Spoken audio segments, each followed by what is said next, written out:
up, guys? Happy Friday night. Oh, sorry if I scared you. That was a lot. What's going on, everyone? Happy Friday night. We are happy to see everybody here for John and Joanna Live, or as somebody quoted earlier, JoJo Live, which I thought was interesting. And lucky enough, we have another Jay guest joining us we actually tonight. have another Joe. Another Joe. So it's going to be triple Joe. We have Professor Josh joining us tonight and his wife Shannon.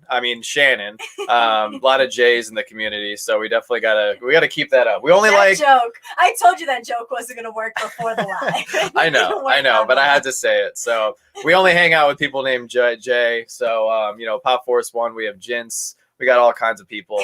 I see we got a lot of people in the house tonight. We got Tracy's here, Evelyn, Seth, Steven, all the way from Australia. I don't know how you do it. I love it, man. DC Animals here. Sassy Cajun. Shout out to Alicia. Sassy Cajun, our newest patron of the channel. Thank you guys so much. Oh, what's up, Anthony? Oh, I know, Anthony, you got to be up so early tomorrow. I'm so sorry, but go get that overtime, man. We all got to work. Anthony's always working. Dude, he grinds it out. He grinds it out because, we all got to get that Grail money. And he super chatted us. Thank you. As well as Chris. Thank you very much. I'll drink for Anthony. And I'll drink for Chris. That's not as strong. We might make it tonight. Brian's here. What's up, Dennis? Carlos, Jeremy. Man, Brian's here. What's up, Frog Prince Vlog? I just saw you're working on your masters. We got to talk about that because that's awesome.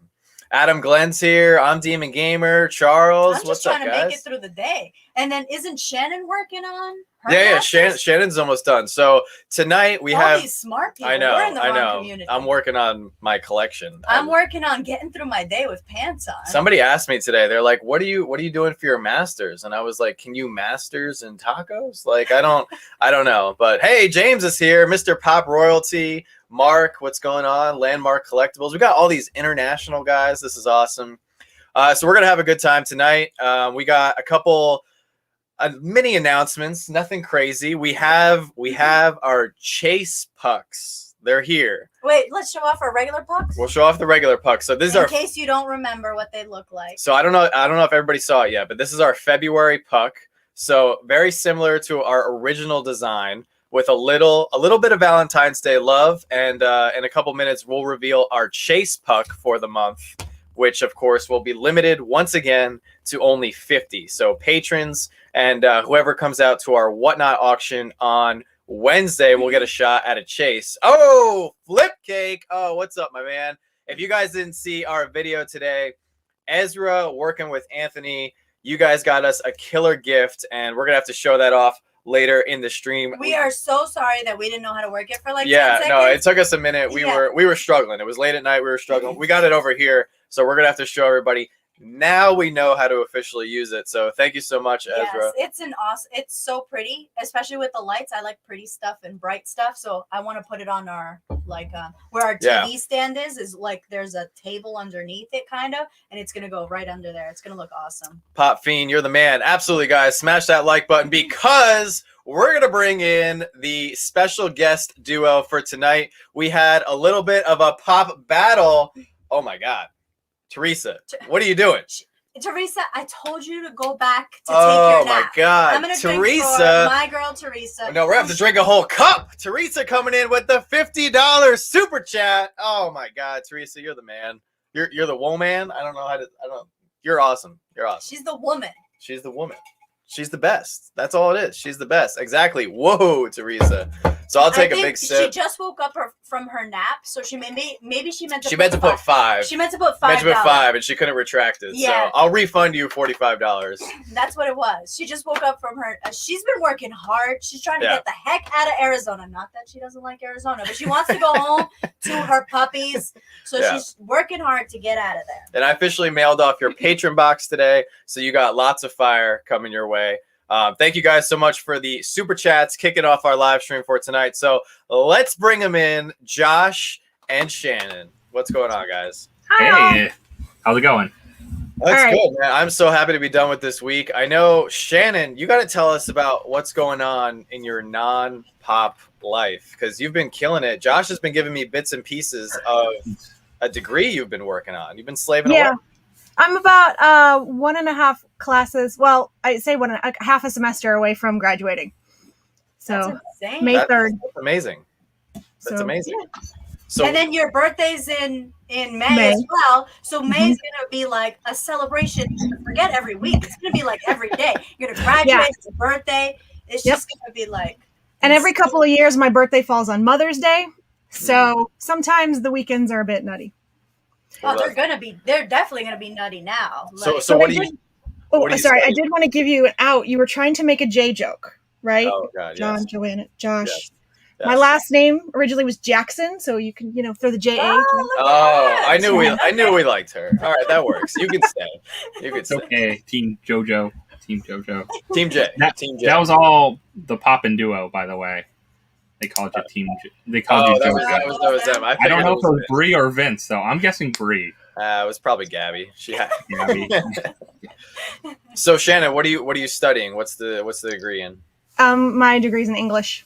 English. Awesome. Okay, so you can edit my books. Okay, cool. Yeah. One of these days. She's gonna. I'll be editing my own. She's gonna destroy him. So John, when he wrote his book, his editor didn't edit. They just printed his first book. So there's a lot of mistakes. So when I first started dating him, I started highlighting the book and I'm like, I think I'm going to be single. So I stopped highlighting all the mistakes. So then the first part of the 3 chapters in, it's highlighted, circled, error, run-on sentence. It's all over the place. It's bad. But it's a good book. It just I do it for school, for work every day. So I have no shame. I'll just get some stock and some red pens and go at it. And that's still, I got over it pretty quick. When I first, so cat's out of the bag. When I was in college, I was only in college 3 years ago. It wasn't that long ago, but I wrote almost completed a trilogy for a science fiction series. Oh, Chris coming in here. Why don't you drink for Chris? Hold on, I haven't poured my wine yet. Your little mini wine. My advent calendar wine. Oh, look at that. The last one. The last red. Anyway. What's the name of the book? Yes. So I don't know how it got out. A month ago? I don't know. You said it or people found out. I didn't really want to tell anybody yet because I've taken it's been a year and a half since I stopped writing. So I wrote a science fiction series it was centered around a special ops team that puts down zombie outbreaks in secret without the world knowing. So that's the basis of the book series. I was really lonely in college at certain points, so I planned out 26 books. There are lots of intricate, very obnoxious and obscurely romantic love stories in there, intertwined with death and major incidents throughout history.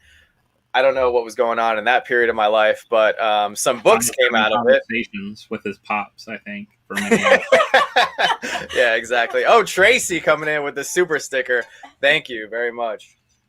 Actually, I have the book. Oh, God. All right. So a couple people have asked. I am going to go through it at some point and re-edit it or re-go through it. And then I will release some copies to you guys. I just ask that you don't shred me too much. So the first book was called Code Frostbite. I'm not sure if it's still on Amazon, but I did get a very small publisher who took me on. And then unfortunately, when I couldn't deliver my 4th book on time because I had gone active duty, I had to break my contract with them. So that was a little sticky, but it was a pretty interesting experience. Yeah, but you got your foot in the door, which for some people is really hard. Yeah, it was cool. Sorry, it was. I had to go get it upstairs because Rita's coworker was borrowing it at the hospital. Yeah. Occasionally, people ask about it. So that's the first one, and that's the second one. Yeah. So this is what the first one looked like. All right, who's going to do the audio book? I think that's what rock and roll audio. Who's going to do the voiceover for the audio book? No, so just like our logo with this book, the best part is the cover. That is the best part. So they did a really good job on the artwork and everything. And then we followed it up with the second edition, which was called Code Hailstorm, and then the third edition never made it to print, but I did finish it. Yeah, inspired. It is on Amazon. Oh, there's Kindle and paperback versions. Kindle. Oh, and paperback. Okay. So if you want to read a disgustingly grammar incorrect book, my god! I bought it on Amazon too. Yeah, you bought it. Well, you were trying to date me for whatever reason, so. Can we have like an updated, like edited version, maybe? Yeah, that's back that. on? When I get some more time, maybe we'll cut back on videos for like 2 months or something, and I'll try to. It's like a remix, maybe a remix. Yeah. Yeah, maybe Then when the video game can come out. or maybe when you release the third book, you can release the other 2 edited. Yeah, properly. I can try that. I can try that. So. Signed copies. Yes, only. I know. A couple people have asked me for copies and stuff. So when I do it this time, I want to do it right. So Shannon, you're a good contact to have. I heard she's expensive. I saw her contact. That's fine. That's fine. I will give you 90% of all the profits. So $20. Yeah, like 25 bucks. Yeah, no. Oh my god. And then it takes off. Believe it or not, when I did launch the book, I did sell about 500 ebooks, so that was cool. Nice. How much were the ebooks? Well, I made it as cheap as you could on Amazon. It was $1.99. So No, no, $1.99.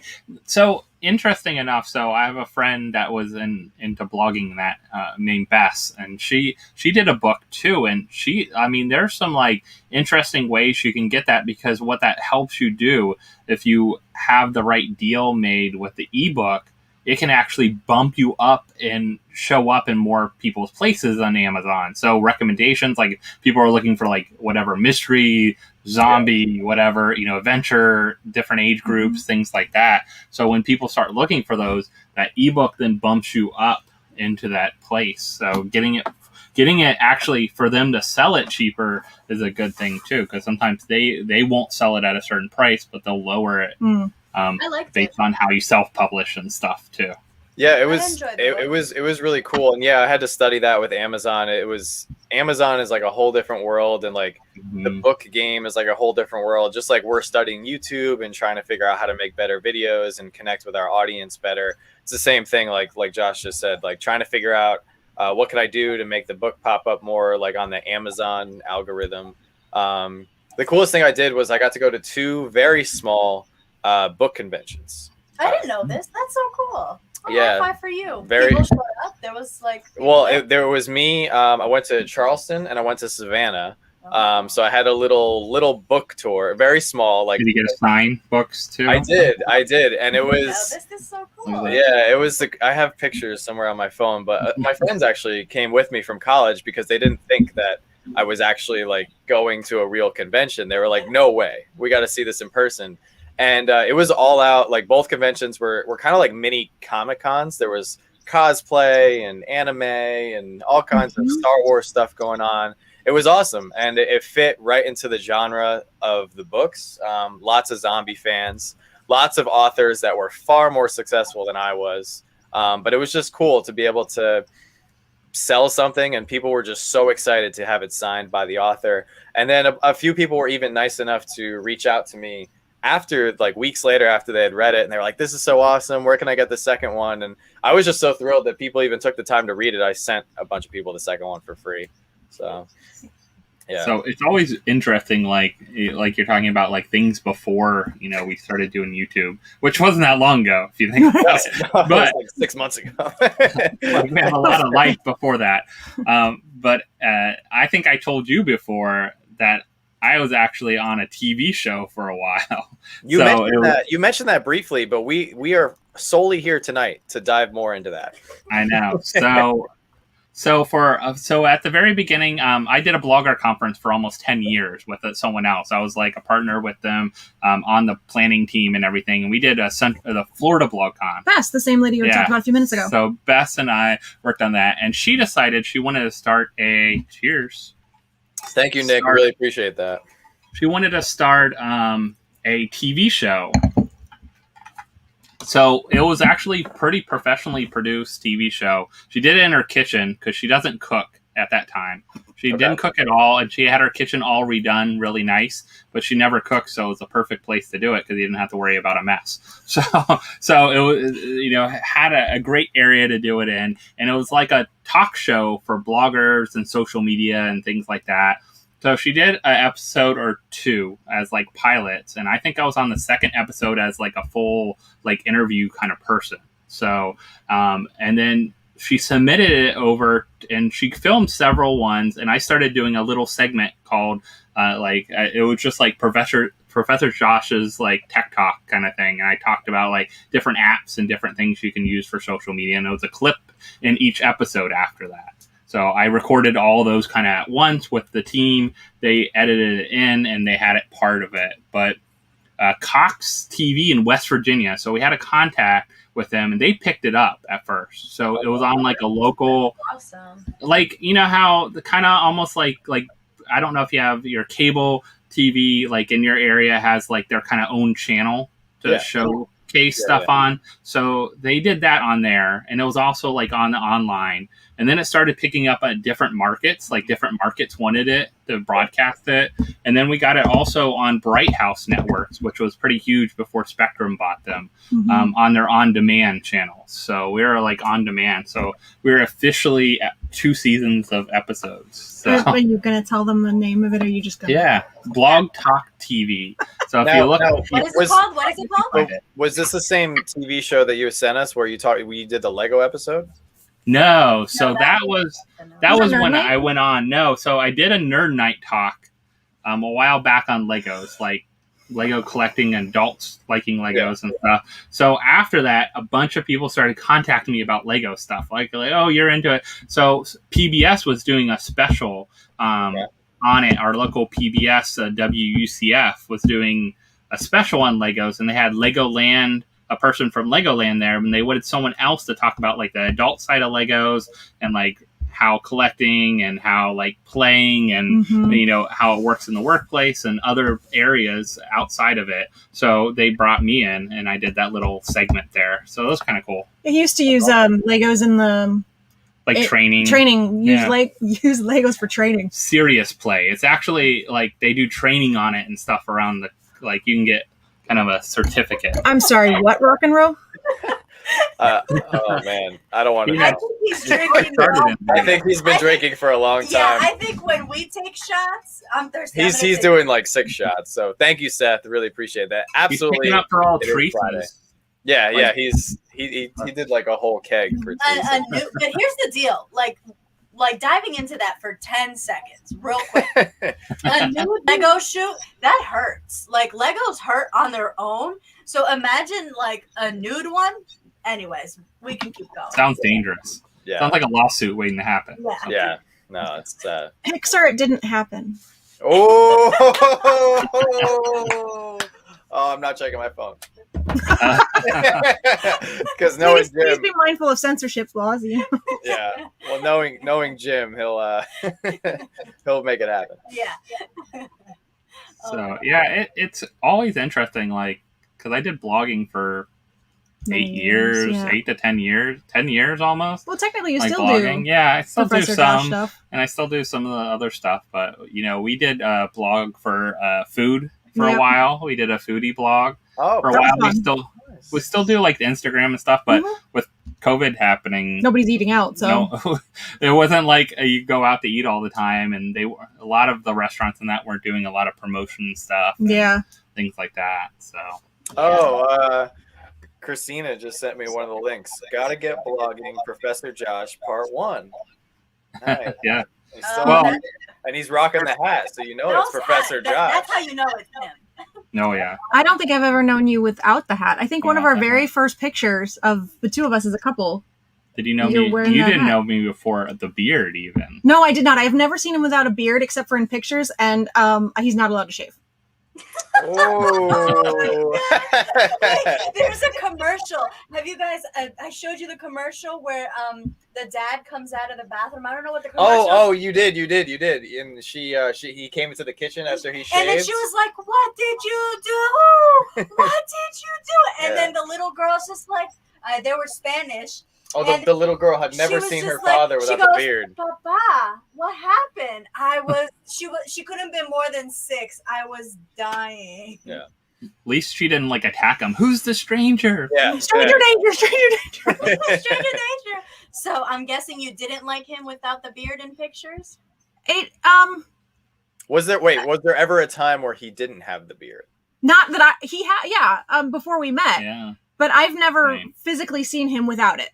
Okay. So I've only ever seen him without it in pictures, and I just think he looks better with a beard.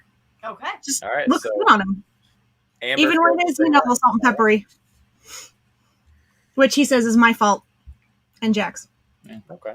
What happens? Just a warning. The beard suits him. Yeah, I think it looks good. It's I can't grow one. So. I begged John to not shave his for like a week and a half, just so we can have the real mustache. Yeah, for those of you guys Worldwide. who saw Funko Worldwide, that mustache was not fake. And we probably, because he has to shave like every day for work.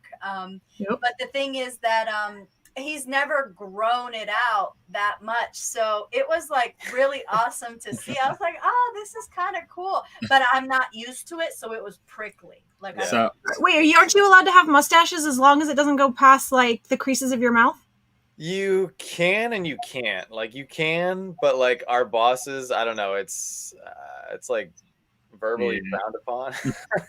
so I mean, I know certain MOSs couldn't because of the the stuff that they had to do and with their masks and stuff. But I mean, I knew some 70s looking mustaches in the Marines.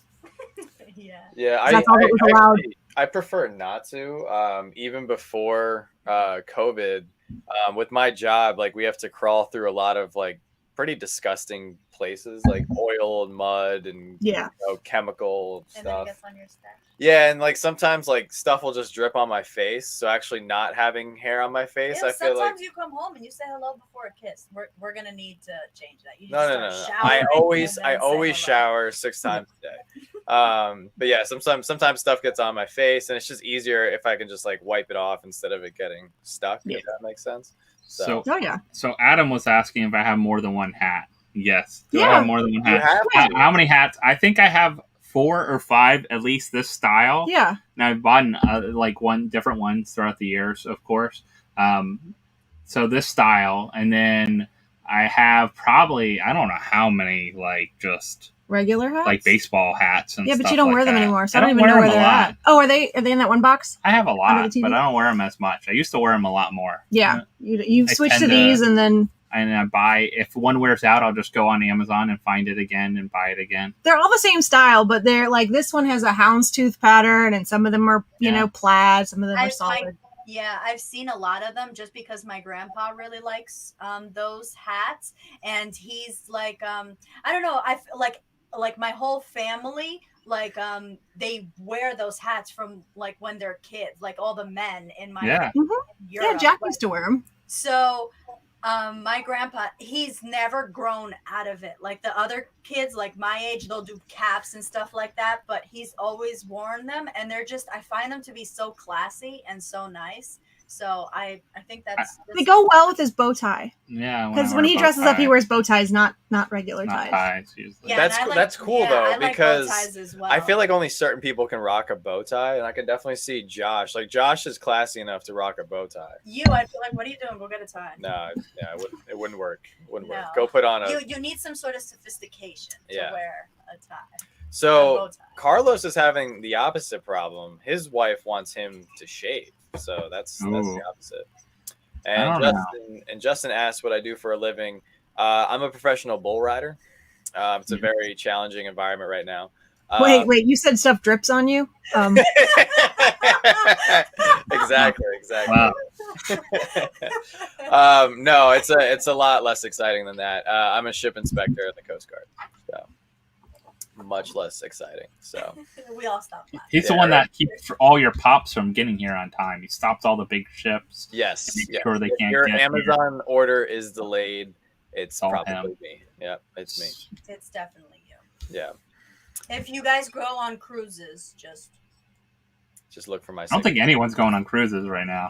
No, and unfortunately, they just said no more cruises till 2022. So Yeah. So you're not going to inspect any more cruises? Now you're back to barges? Ew. yeah, back to barges. Cruise ships are the best. Those inspections, 100% the best. Do put on- they try to give you extra food? Like, hey, we got some Oh, my- lobster, some They cake. don't. No, You no, wanna they don't, eat they all don't that. give us extra food. They give us all the food. They All just the say, here is the open buffet deck.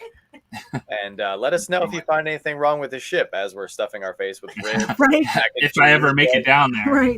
Everything looks good.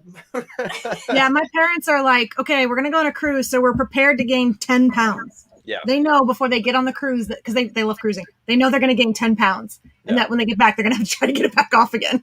Cruises are COVID containers. It's just so. Yeah, that too. Yeah. Well, any kind of sickness though. Like people have the flu, people have whatever. It spreads on ships like crazy. It's a hub, yeah. Food poisoning. One person got sick on an aircraft carrier, and the next thing you know. Well, aircraft carriers are even worse than cruise ships because it's such close quarters, and there's like 5,000 to 6,000 sailors on it. So right. DC and, animals. No offense, but sailors aren't the cleanest. Said sailors are not the cleanest? No, neither are Marines. No, they're kind of gross. Well, I'm a sailor / hockey player, so yeah. Sorry.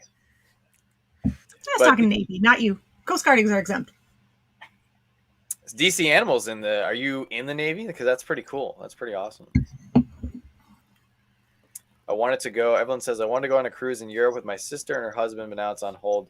Yeah, unfortunately, I think that's just for the best right now. We need this all to go away. So, and especially out of the country, like people, other countries don't want people traveling to their country. I think too right now.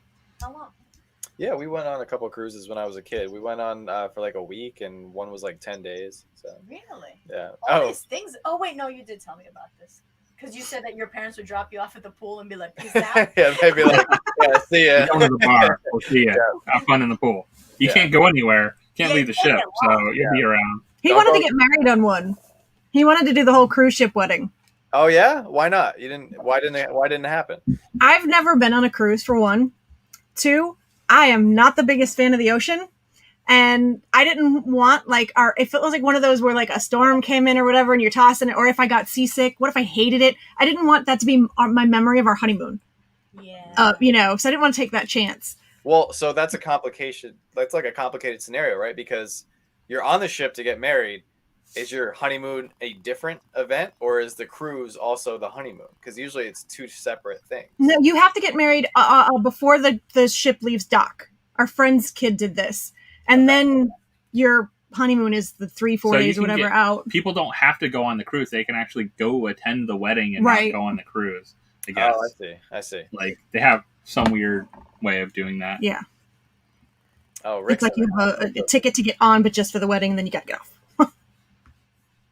But it's a great time to get a flight anywhere, because you can probably get them pretty cheap, I'm sure. Oh, yeah. Yeah, no, you can get them super cheap. You just got to have six seats in between the next person. So... what's going on, Rick? I hope you're having a good night.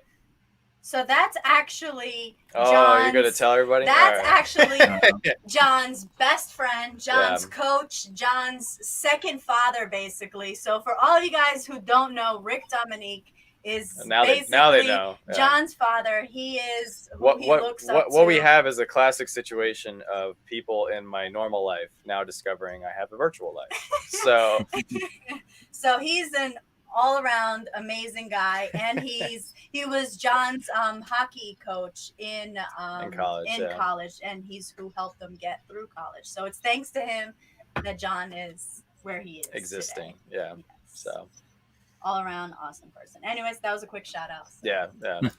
It's always like a red flag when you see like a non-Funko person in here. It's like, what are they? Why don't you have Funko or Pop or something in your name?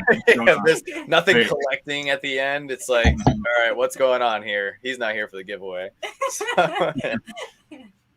But speaking of Funko and collecting and everything, so I hope everybody in the chat saw both of our videos today. We did something a little different. Lots of channels have done like frontsies, backsies videos before, but everybody's been loving our food aspect of our couples duels, which is crazy. But hey, I guess people like seeing us stuff our faces. So we thought, why not have another awesome channel do it and eat the same thing? So now we got to talk about Taco Bell. So after watching your video, it was apparently very clear that Josh, you're a little bit more adventurous when it comes to food compared to Shannon. I think usually. most of the time. I like to order different things because I don't like the same thing all the time. Like there's some stuff I love, and I'll go to a restaurant because I love that dish or that particular thing. But like a lot of times I'll like I want to try something different or have something different. So it depends on the place. Yeah, and also like I think it depends on what it is, because if it's like something she hasn't got to try before and it's really interesting, where you pretty much know Taco Bell is just like putting it in a different format, like all the same meat and stuff, just in different ways, right? Like everything's just a different combination of something. I love how she was just like, I don't do Taco Bell meat. And then she just grabbed her rice burrito. She was just like, I'm going to have my rice and cheese burrito. I don't do Taco Bell meat. I was laughing. No, their beef is... I was laughing the entire time. I think I grew up on like Taco Bell as a kid. Like I remember going to Taco Bell because it was cheap. Like parents take you to Taco Bell because it was 59-cent tacos, right? So for $3, and then like high school and stuff, you could eat for like $3, $4, $5. You could have a whole meal, and you'd be like, "I'm full on $5. I'm good." So yeah, but that's when we could also fill up a gas tank on $5. So. Yeah, it's kind of the same thing. Like you have to get your change together for Taco Bell and fill up your tank, and that was what you got your change together for. So Mr. TechBot's in the house. Once again, brother, congratulations on 1,000 subscribers. If you guys, everybody watching, you're not subscribed to Mr. TechBot, make sure you go check him out. And I saw that some people in the chat have not watched the videos yet. So make sure you watch Professor Josh's video and our video to find out who won. To find out, so it in the chat. Yeah, we won't spoil it who won today's duel, but we're just talking a little bit about the video. One of the things that Shannon said in their video that I kind of agreed with, like kind of like post game, because sometimes when you're in the moment, you know, you're cracking open boxes, we're stuffing our faces. It's usually late at night when we're doing the video, so we're like trying to hurry up. I'm trying to get to bed at a reasonable time because I have to work, and you know she has to work as well, and then we have to have time to edit the videos just like you guys. In the moment, I didn't realize like the nacho fries were not that great. They were like they just weren't that great. And Shannon pointed out, she was like, this just tastes like a regular seasoned fry from any like steakhouse. And when she said that, I was like, she's 100% correct. That's what it was. You know what? They're never hot too. No, they never seem like, I don't think they fresh do them as like other places. Like they're always doing fries, right? Like if you go to McDonald's, they're always dropping fries and putting them out. But so with us, one of the reasons why we couldn't order food from the car in front of us was because there was no car in front of us. We went at like 9 o'clock, and I guess everybody was good. Everybody had enough Taco Bell for the day. I'm telling you, you got to go at 2 o'clock in the morning when all the bars go out on a Friday night, and then you probably like but you have to be somewhere where there are actual bars. Like Popka doesn't count. And where I used to go and hang out with my friends when I used to go out a lot more, there was a Taco Bell right there. It was this little town in Rahway in New Jersey. And then we used to go to Taco Bell because it was right. And the line used to be like 20 cars deep. Mm-hmm. And when you've had a little bit of drinks, 20 cars does not seem like a long time to wait. unless you're at Chick-fil-A, 20 cars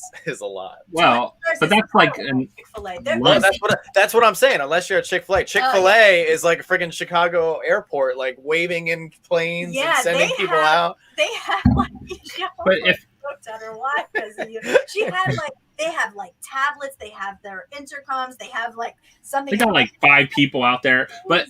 Where was it? We saw a Taco Bell trying that one time. We went through a drive-through, and they had a person out there trying to do, and they messed up because it didn't work. No, the system shut down on them while they were in the middle of taking our order. Yeah, the system shut down. I'm like, everybody's just getting the wrong food.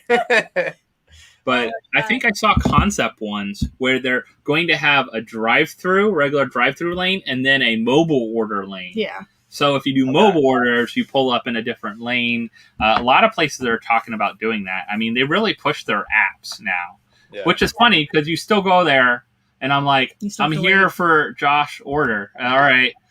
You ordered this, like they still reading off your order. So it's not, I mean, the only thing it's good is when you want substitutions and you're not sure if they'll do them or not, or the person's new and doesn't know how to like do the substitutions. You can have all that done. Or if you have like a really particular order, like Like our son Yeah. was like, no lettuce, no this, Yeah. like, and you add this and switch out that and those kind of things. But that's what I think I do like about when ordering on apps, because you find out what all the substitutions they can do. You're like, oh, you can do these, or you can add this, and you don't feel like weird asking someone, can you switch that, add this, like 10 different like things to the one thing that's like plain. Yeah. I'm definitely a switcher. I don't do the whatever it comes with, because I always take off the tomatoes because I'm allergic to tomatoes. And then I'm like, oh, but then if I go to like McDonald's when we go, which was like we try not to go that often, I know that McDonald's puts a lot of mayo on everything. So I don't want the mayo, because I don't mind mayo, but I do mind 30 tablespoons of mayo. Yeah. So Yeah, I worked at Burger King in high school, and just the way they just take that spatula, go with the mayo. No, I'm good.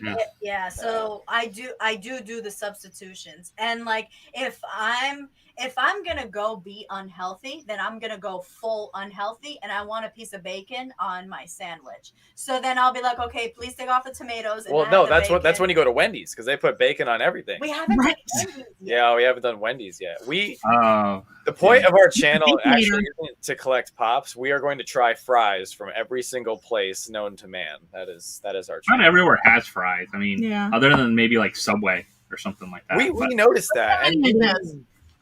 even some weird places like have fries that shouldn't have fries. Like there's Subway has pizza. Did you know that? they shouldn't. But Right. we went to IHOP, or I went to IHOP one time. I was visiting a friend in Texas, and they got my order wrong, or at least I think they got it wrong, or something happened. All I know is like when you go to IHOP, you order pancakes. Like that's just what you do. I don't know why they have other things on the menu. You just order pancakes. Like I do a triple decker sandwich. Didn't it Okay, change so- to iBob or something like that? yeah, like they burger? changed it, and then they changed it back because they realized they were Oh, wrong. IHOB, IHOb. International House of yeah. Burgers. Whatever. Give me my pancakes. Exactly. Give me my pancakes, right? But they come with 3 pancakes. But they like gave me almost fries with the pancakes, and I was like, why does IHOP have fries of all the? They places? serve burger. They serve like regular dinner. That's why and stuff. I know, it's just weird. It was like, oh, let me dip my fries in the in the maple syrup. Like, what is this? I can Well, have they maybe thought you said home fries instead of fries. Home Maybe fries is that makes home sense. fries instead of No, fries. these were like giant, like cut steak fries. All right, so I want to test your Taco Bell knowledge because I know you're a novice. I'm a So back in the day, they used to have something called a cholito. Cholito. You know what a cholito is? Nope. You know the other name for it. They had 2 names, and that was one of the names. So I actually got this in my freshman and sophomore year of high school. They actually had this at the school. They brought it. They had like bean burritos, they had cholitos, and they had like one other, like some other kind of burrito. Yeah. Do they still Were have? they even born? So it was a chili cheese burrito. They had it for several years. They just got rid of it like maybe 10 years ago or something like Maybe that. Maybe. But it's funny looking at the stuff that I don't know if you've ever gone down that rabbit hole of YouTube videos, like stuff that used to be on a menu, like McDonald's used to have like weird stuff, like what different places, fast food places had on the menu for like 3 years and then it disappeared because they try stuff out. So yeah. Yep. I've never gone down that rabbit hole like on YouTube. Yeah, neither have I. I don't know what he's talking about. They just got rid of Mexican pizza. I mean, that was a staple forever at Taco Bell. I mean, at least we have something to do this weekend then. Wait, what is a cholito? Oh yeah. Well, what is it? Chili cheese burrito. It had like a chili cheese kind of sauce in it, like a meat and the chili sauce in it. It was really good, like melted, like a melted burrito, like a really hot and a melted I burrito. can do that. I can do a cholito. What is the Johnsonville Brat at McDonald's? What was that? Oh, Johnsonville Brat is actually a brand of bratwurst, and I guess they must have worked together. So we have the world's largest play place McDonald's Yes. here in Orlando. And they had the whole McDonald's gourmet thing around us for a while, a couple of them, where you could get like club sandwiches and like pizza. It was good too. It was strangely really good. Like the wrap that I would like get a was gourmet awesome. wraps and stuff. And then you get their fries though. So you get like a nice wrap and then the McDonald's fries. Yep. So I saved this on my phone while I was being really productive at work yesterday because it was so bizarre. I had to like save it. So, oh man, what's the restaurant with the spicy chicken sandwich that everyone goes nuts with? Popeyes Popeye. or So Okay. Popeyes, in honor of Lent, they're coming out with a fish sandwich. It's a spicy fish sandwich to appeal to everybody who can't eat meat during Lent or on Fridays. For those of you guys who practice that, right? Catholic. Except this sandwich comes with an insurance policy. So you can pay 15 cents to add insurance to your sandwich. And if you do not like the sandwich, you can go back inside and trade it in for their regular spicy chicken sandwich.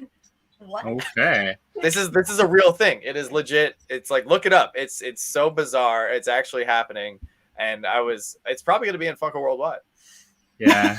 So I see Tracy mentioned Meximelt. So it used to be one of my favorite growing up, is a Meximelt.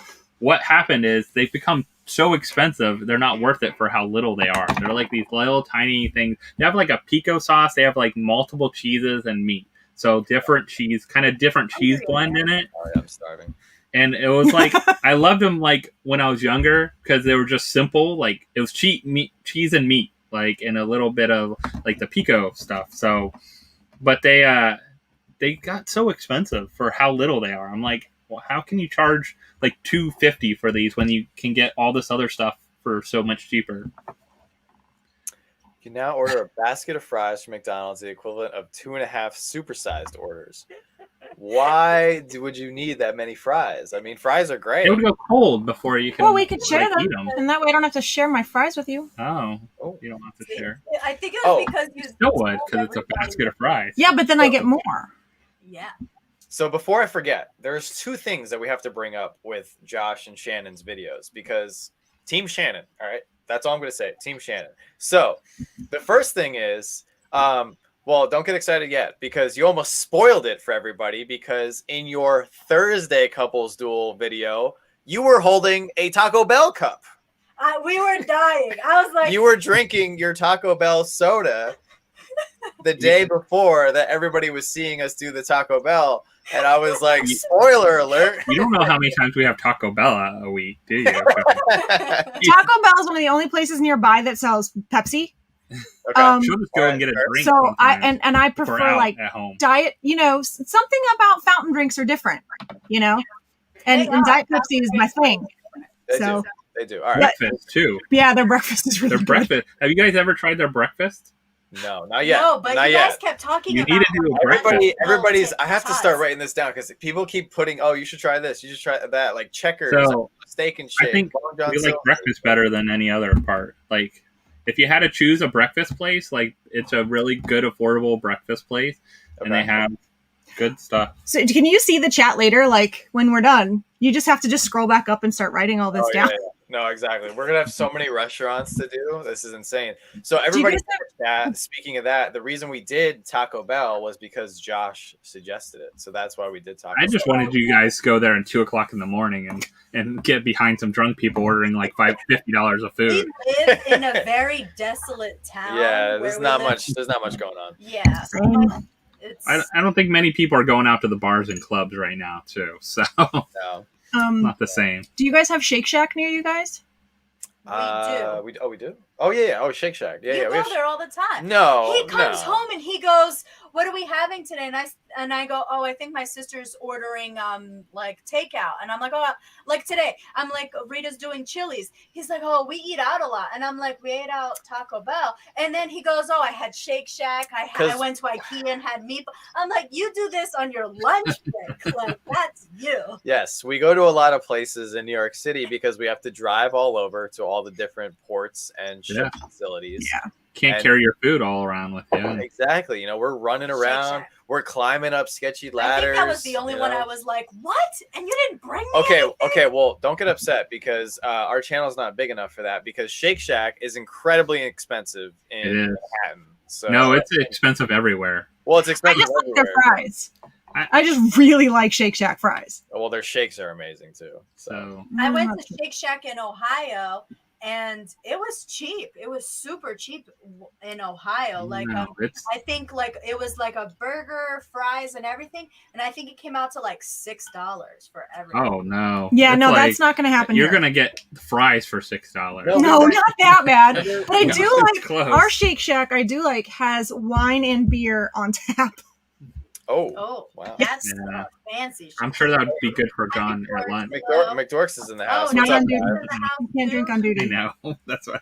Yeah, so we went to Shake Shack when we went to DC? Yeah, but that's like DC, middle of the center DC, and it was during a Capitals game. Like that's everybody. Well, it was they took out in the morning. They said switch the menu. Like they. It was switched super all the expensive. menu. Yeah, there was like 40. Yeah. Well, I mean, you're also talking about DC. DC Yeah, is like, expensive. But no, but that's what I was saying. Like you in the middle of Ohio versus a very center city, very good. populated I city. Call it Steak and Shake instead of Steak Shack because Steak and Shake's cheap. Yeah. Steak and Shake has the little like the little thin the fry. little, what do they call them? Shoestring fries. Shoestring? Yeah. Where Shake Shack has crinkle cut fries. Have you been to BurgerFi? Have you guys been to BurgerFi before? I need to write all these places. Yeah, we're You gonna guys have a BurgerFi? I don't know. Okay, White Castle is disgusting. I don't know who you are, McDork Pops. I'm so sorry. White Castle. I like White Castle. She hates onions. All right. I've never been to White Castle. I haven't. Oh, You never ain't missing been to White anything. Castle? No, So no. my dad. I guess I know what we're doing next week. My dad came he was like very, very, very super old fashioned. So he only ate home cooked food. That's it. Like he wouldn't do leftovers either. So my mom had to cook fresh every day. God bless her soul. And the only place that my mom ever convinced him to eat was White Castle. And he actually did White Castle. So that was the only fast food that we were able to bring in. Sounded like my grandparents. I mean, the only time they went out was when they went shopping. They went to Ponderosa for the buffet because it's like the senior buffet too. I think that's why. Like I could get it cheaper. But don't they go to that Amish restaurant and too? then, well, not really, not often. But like I'm talking like faster food. McDonald's was like a spoiled treat every like very few times. Yeah, that was the with same at my grandparents. house. We rarely got McDonald's. Rarely got fast food. My mom cooked all the time. No. So do fast food. Like fast food was like a treat that my mom would be like, okay, don't tell dad. Like we're gonna get this, but You don't. still got to eat this pot roast later. Don't yeah, but now my parents will eat fast food all the time. You know, Yeah, now that the kids aren't in the house, they don't care. Later on in life too, my mom's like, oh, okay, I'm feeling Burger King. I'm like, okay, great, yeah, let's go. Well, sometimes it's nice just not have to cook. Yeah, I think she just got tired of cooking for us. Because then we all had, like, I didn't eat tomatoes. Then I was lactose intolerant. Then somebody else didn't like this. And she's like, I can't with you people. And So, then we're getting our first White Castle. So Evelyn lives not too outside Orlando. So we're getting our It's first White Castle down by Disney. And we're getting our first Portillo's. Portillo's. Oh, nice. We need to do White Castle now. So this is kind of a perk, I guess, of us moving around because I'm just looking at the chat as we're talking, and like some people are like, "Oh, I love this restaurant." Some people are like, "Oh, that's disgusting," and then there's other people that are like, "I've never even heard of that place. We don't have that place." So at least we can continue our fat journey around the country. Oh yeah, we had public subs for dinner. We had the chicken tender subs. Yeah, they're on sale. On sale. So anyone in Florida, chicken tender alert, you can sign up for when the chicken tender public subs are on sale. So I feel like grandparents used to do that a lot because look, Teresa's grandparents did the same thing. They take her out to dinner. I think it's when they grew up though too. Is like that they had they didn't go out that much to eat. It was a very very special treat, right? Because their parents were Depression era, and then so they got that instilled in them. God, that might get too many views. We have Fuddruckers. Yep, we have Fuddruckers too, right up the road. But we're being in Orlando, we have so much of everything right here. But some stuff's so regional. Like that's what you're talking about. Like Jack in the Box, we don't have. Yeah, you know that's very West Coast mostly. Yeah, we don't have. I had it because I lived there. And over. Do we have Waffle House?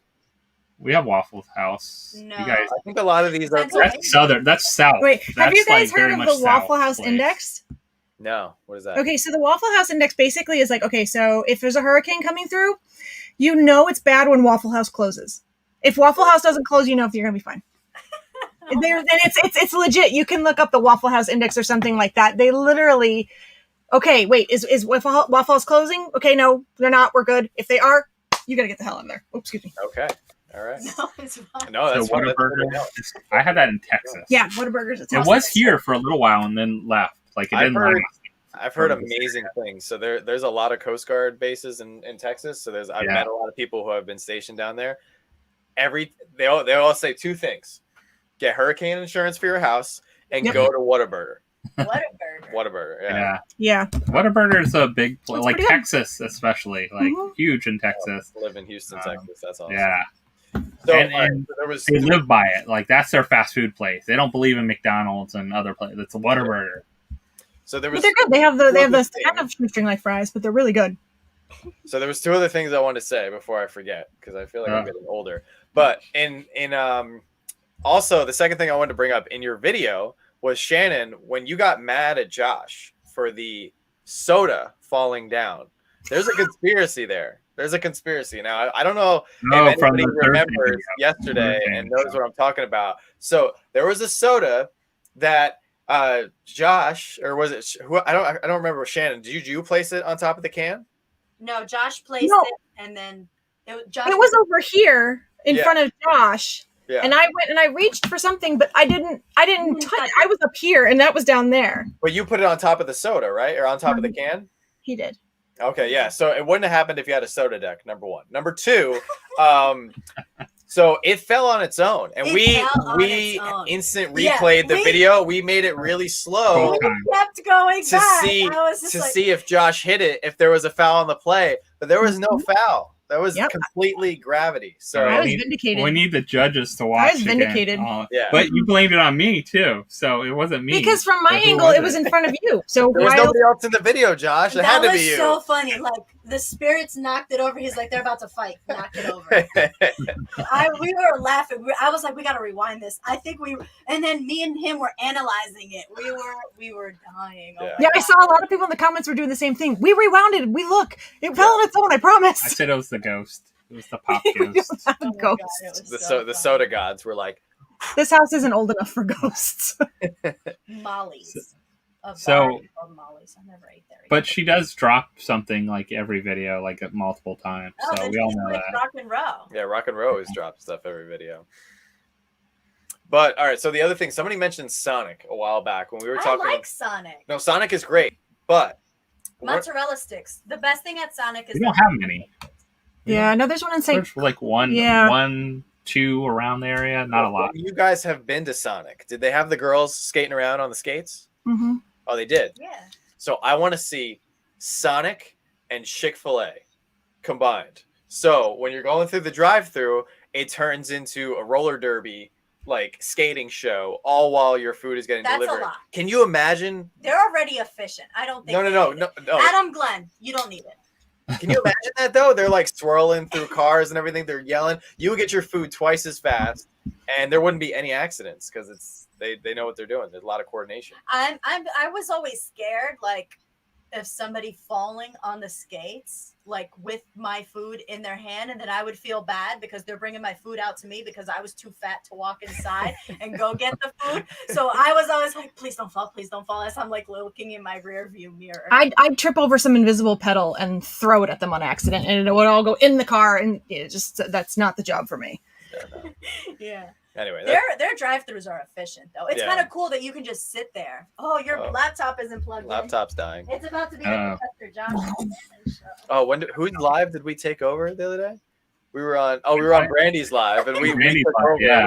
It was just us, and I was like, "Welcome to Collector TV." But Oh my we God. made it work. So one of the other things we wanted to show off everybody tonight. I know we have a lot of our awesome supporters in the house for both of our channels. A lot of our patrons. A bunch of people have been asking about these all week. So we have our Chase pucks to reveal.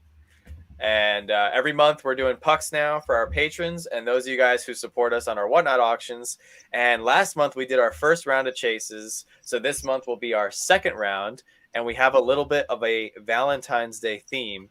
So this is February's Chase puck. Right next to February's regular. Puck. Yeah. And this is limited to only 50 pucks. We will again be keeping one. So 49 pucks will be up for grabs. So here we go. This is February's Chase puck. So yeah, we went with a little Valentine's Day theme.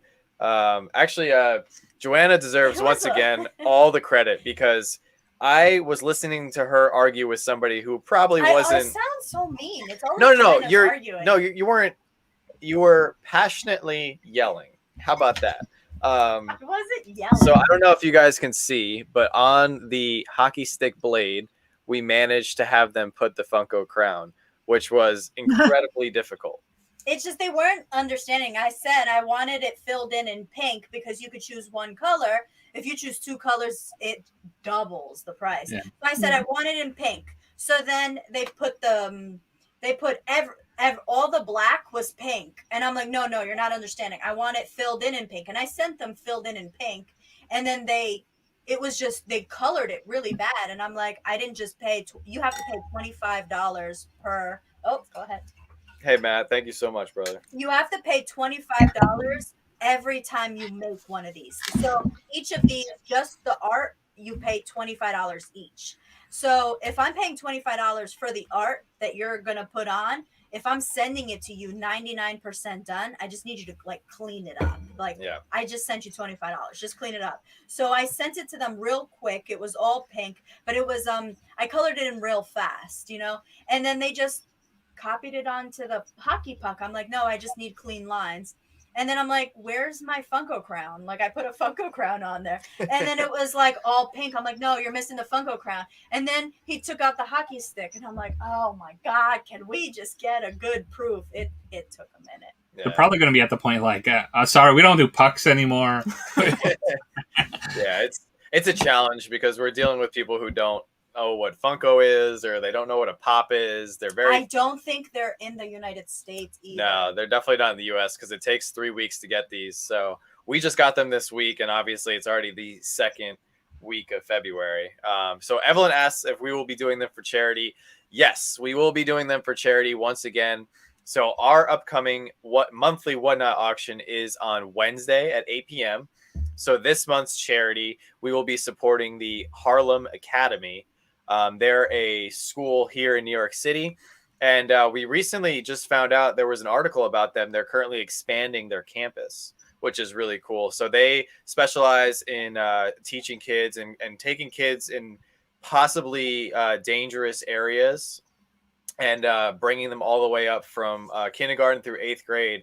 And one of their amazing statistics is that they have a very high percentage of kids actually graduate not only from high school, but they then go on to college. So a very high success rate. So 90% of all of their kids are entered in 4-year colleges or universities. And there's even another impressive statistic. A portion of them even go to Ivy League schools. Yeah, I think it was like I think they were in the, I can't remember it right now because we chose the like a while back, and we were reading there's so many facts about them, and we just ended up falling in love with that school, and especially since it's in New York, and it was like a high percentage rate. They go to like Ivy League colleges, and the fact that they graduate from that school in 8th grade, but then end up having amazing grades in high school and entering in Ivy League colleges, I feel like their foundation is strong, which pushes them to be like amazing, like adults. So I feel like it's important for kids to have a good structure when they are like essentially in like lower, what is it called? Like primary and secondary schools. Yeah. So I think it's a perfect charity for us. Yeah. There's also a town here that did something similar. I think it's Rosen, Shingle Creek, and Rosen is a big hotel chain here, and they took a town called Tangelo Park and did the same thing. They paid for everybody. They made sure everybody had schooling. They made sure everybody had what they needed. They made sure, I don't know the exact things, but same thing. These kids went from like a really ridiculously low graduation rate to 100% graduation rate. Yeah. Just because this guy said, no, this isn't fair. You got, we're going to help you. We're going to make sure you've got all that you need to go to school. And it's amazing what can happen when people are given the chance. Yeah. And that's what it is. They give them the chance, and it's not just, just get them through school. Like I was looking at all the academics and all the clubs and all the charity work even that they do. and they just do so much with the kids, like the STEM program. And in their new building, they're extending the campus so they can have their own tri-level library. Nice. Is like in the middle of New York. Like there's like no there's space. there's not that much space for this building, like, but they've literally maxed out this like a third of an acre spot that they have. It's like, just, I think it's like really awesome because, you know, it's hard for kids sometimes, especially when they're like growing up with like bad influences, and then bad influences turn into worse influences, and it's hard for them to get out of there. So the fact that they have an opportunity to excel, and I like it. Yeah, and I was actually really fortunate. Like I got a full scholarship to college because of the military.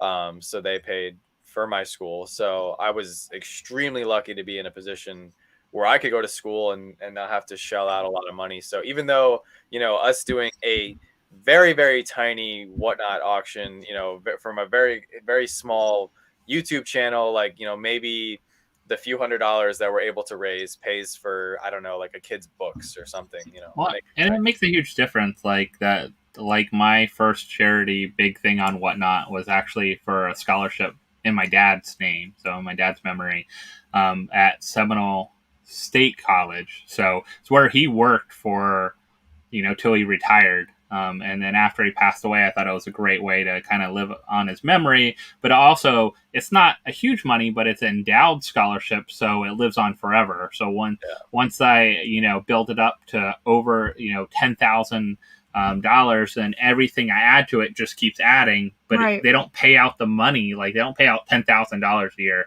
What they do is pay out the interest that's made off of every year. So it provides a like $400 or $500 scholarship every year to a student. Mm-hmm. But it's geared towards like I geared it towards either the employees that work there or their kids, because my dad worked a lot of times. Most of the time he worked actually in the maintenance department area. And it moved up through there and was managing and everything there. But he worked there, and he had the opportunity to like have some like computer classes and things like that. Mm-hmm. But there's other people there that I knew, like custodians. My mom helped like a custodian learn how to read like at night afterwards, because you know they didn't have the education that some of us had the opportunity to get. And I also got a full scholarship from them as well too when I went there. Like I applied and was lucky enough to get a full scholarship that was a 2+2 scholarship. So it paid for my 2 years at the community college and then 2 years at the university, fully paid for. So it was pretty awesome to have that opportunity. So like giving back is definitely a part. I'm part of like 2 boards now for both colleges I've worked for. So I don't think I would have gone into the college if it wasn't for the GI Bill. Yeah. If I didn't know that my first 2 years were going to be paid for completely, I don't think I would have done it. I don't know. Yeah. So. Hey, thanks for stopping by, McDorks. I hope you guys have a great night. So Josh, I'm really happy you brought that up with your dad's scholarship, because when we were, and we're still, you know, pretty young in our YouTube channel careers here, but back over the summer, when did you do that? Like September, right? Was that? It was it was September. So I think my first auction might have been August, and we did it like early, like the second or third auction. It was right near the beginning. So that makes sense. So one of the goals for our channel, or I always wanted to do something with the platform. I didn't know if it was going to be Instagram or whatever, but when I realized that we wanted to start a channel, one of the things I wanted to do was figure out some way to give back to other communities. Like it's easy to give back to the Funko community. You know, I feel like we try to do as much as we can for everybody on a regular basis, so you don't even think about it. It's just natural. But you really have to put in effort, research, time to go help other organizations outside of your niche. And I didn't see us doing it. I was like, oh, we can't do anything until we're big, you know, until we're 50,000, 100,000 subscribers, like when a decent amount of people know your name. And then when I saw Josh, you do the scholarship for your dad, I was like, that's what gave me the idea. I was like, maybe we can do something now, even though we're a very small channel. And it's been cool. Like we haven't, in the grand scheme of things, we haven't raised a ton of money, but the money that we've been able to raise, you know, who knows? It might have helped somebody, you know? I mean, just for that month, what I did is like, I set a goal for myself originally, I think only like $500 or $1,000 to add to the scholarship originally. And I was like, I'll put this, I always donate anyways to it to add to it. I was like, I'll put this much into it and hopefully other people. And, I usually ask like friends and family and other people if they would want to do it kind of in memory of my dad each year. And they do a big kind of like giving time once a year. Like they ask like for donations for so you can do your scholarship. Yeah. The Rollins, the school I went to does the same thing. It's like a giving day. Yeah. So they wanted to do like a giving month this time. And I was like, okay, well, I'll put up like 10, 15 of my own pops. And if I make, $500 to $1,000 off them, I would be happy. It goes towards back to the charity. It's not a big deal. I ended up walking the first night away with about $2,500 and raising. And that includes Whatnot also was very nice. I think I was the first person to do this. So they wanted to give back and they decided to waive the fees on those ones that were donation ones. But the community really stepped up, because I don't know if you guys were watching that one or if any of you were watching that one, but the first one we put out, I think it was the very first pop we put out. One guy threw down $1,000. He said, "Here you go." And he said, "Then you said rerun the pop." He said rerun. So it was basically a way just to donate. And then it became a thing where several people were, as soon as they would bid it, and it would sell, and they'd be like, rerun it. So we ran the same pop several times because all the community really wanted to do was give them money, and they couldn't just donate through that. So that's how they did it.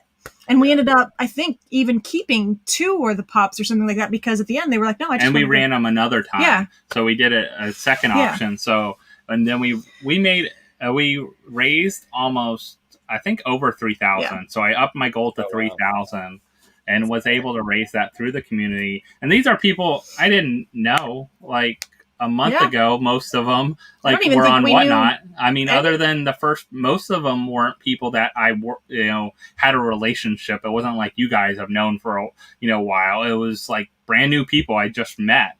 These are people I just met a month ago, and they were like, yeah, let's do this. Let's make this happen. So it's really cool to see that kind of community come together to make things happen like that. Mm-hmm.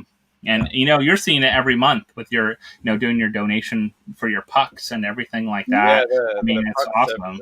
Have really been handy, just because, we want to give some. We've had a few people like that. We haven't had anybody throw down $1,000, so that's insane. But we have had a few people say, bid up a pop and then rerun it and stuff like that. And we had people reaching out to us wanting to just donate. Yeah. And then they were like, where can I send you the money? Can I send you on PayPal? Can I send you on Venmo? And then it just got to we had just messages everywhere of where to grab money. Yeah. And I was like, that's just all over the place. We can't keep up with what's donation. And then that's when we decided, okay, well, we have these pucks. Just let's start throwing $5, $10, $15, $20 and let people donate what they want. Rock and roll here. I was about to say, I want to drink for rock and roll. Drink for rock and roll. So, and I will say, one good thing was there was a site off of it. So, I did have the second auction. I will say I ran stuff. I did have problems with that auction. That's the one where someone kept outbidding people. And God, that one. Then their card was actually being declined, but I didn't know. Mm-hmm. And I wouldn't have had a problem with it too much. I mean, I'm still mad about it being regular stuff, and outbidding people. But almost 8 of the things they bid on were charity items. And so that really that hurt. That was just that's just wrong. It turned out to be, I think, a younger kid. And he actually apologized, which I appreciate. He actually reached out to me. But I will say I had one person from the community say, I would like to still donate. I know what happened. And I just sent him directly to the site. And then Whatnot actually said, we would like to donate because of, that issue. And and I just sent him directly to the site. I said, here you go, Logan Grant, you can just do it right directly through this. And then, that way it's all through you. That's awesome, though, that they. But I love your idea of choosing a different charity. Yeah, every time. I think that's great. It's fantastic. We actually, so for March, we were contemplating a few, and one of them. Oh well, I want to do it. Oh, we are. Yeah, we're gonna do it. Oh, then you're gonna do it by yourself. No. Like, Well, I'm not gonna go inside. we can't tell everybody yet, so Yeah. we're not gonna tell everybody what we're doing for March yet, because it's. I mean, it's awesome, and it's gonna be tough at the same time. But so I'll drive you. Yeah, you'll drive me. So one of the things we want to do too, and it's been a little challenging in this COVID environment, is we want to interact with the charities that we're donating to, or whoever we're giving money to. Hey, Andrew, thank you so much, brother. That's awesome. Appreciate you watching. So there's a few connections, and there's a few things that I want to do.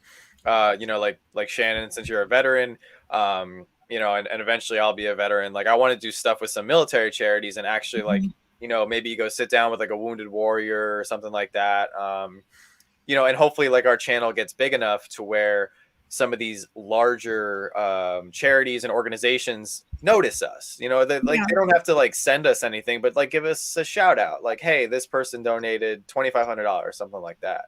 I think I used to get I'm technically disabled through the VA, so I used to get stuff from Wounded Warriors, so they do reach out to people, and I would get like hats and beanies and like towels and keychains. So they do tend to. So Wounded Warrior would be one of those good ones to reach out to. Now, I will say one of the things I would like to do is now, especially with the ability to do super chat. I know YouTube takes part of the funds from it and everything, but it might be fun to do a charity live auction or charity live like this. I don't know. It might be better through Whatnot because it's less fees taken out and stuff like that. Some different things, but I'd like to do one like almost a month where one of my lives would be done like kind of what you're doing too, in addition to like some of the other stuff that we're doing.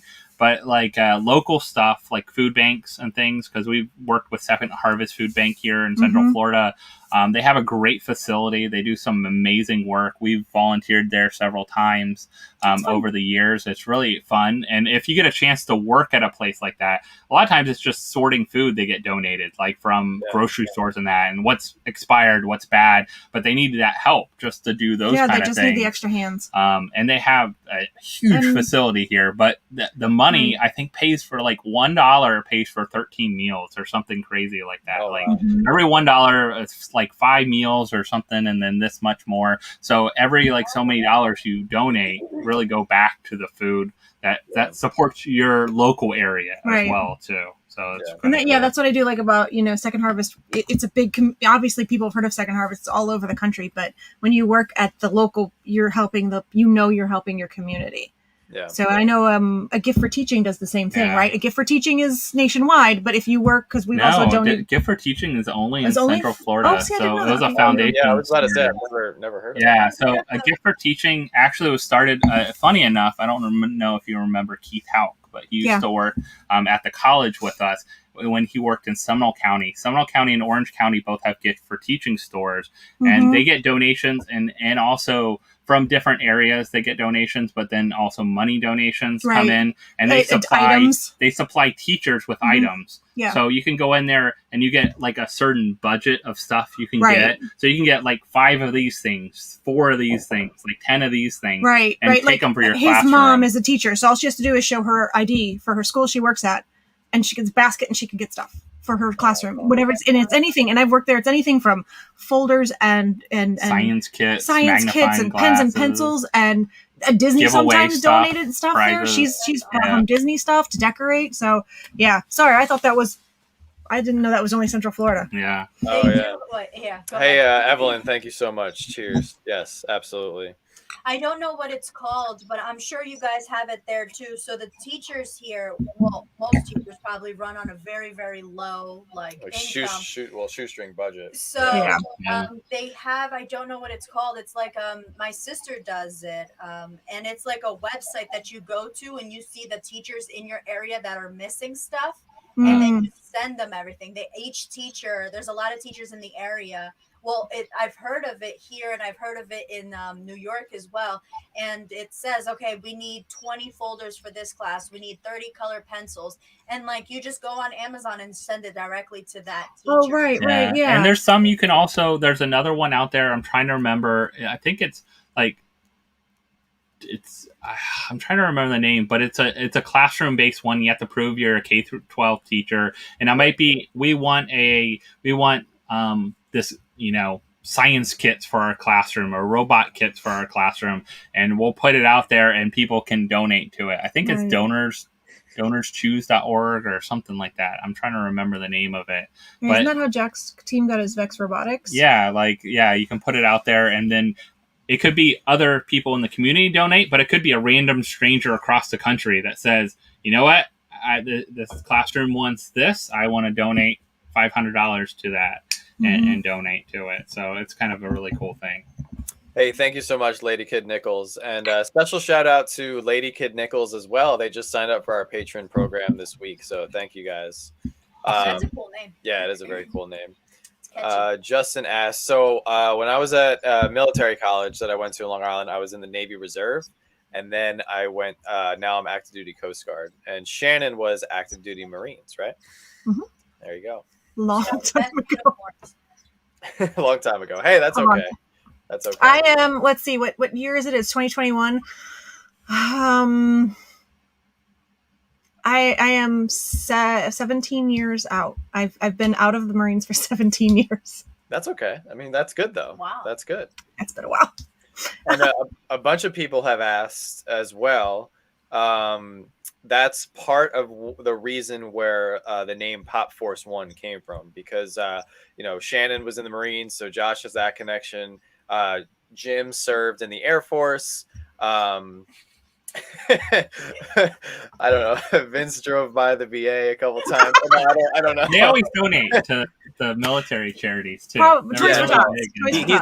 He's a huge advocate of USO and Operation Freedom and everything. So I'm gonna write this down. How far are we in? A minute 16. An hour 16. I'm gonna tell him to watch an hour 16 minutes. Jojo said. Jojo said this. So that's part of where the inspiration for the name and logo Pop Force One came from. So. Yeah, that's what it made me think of was Air Force One. As soon as I heard it, we were playing around with some other names. I don't remember. So that's right. Randy just got out of the Army, so thank you for your service, and Justin as well. Thank you for your Navy service. That's awesome. So. Yeah. Do you remember when Randy came back and then Jonathan video chatted us?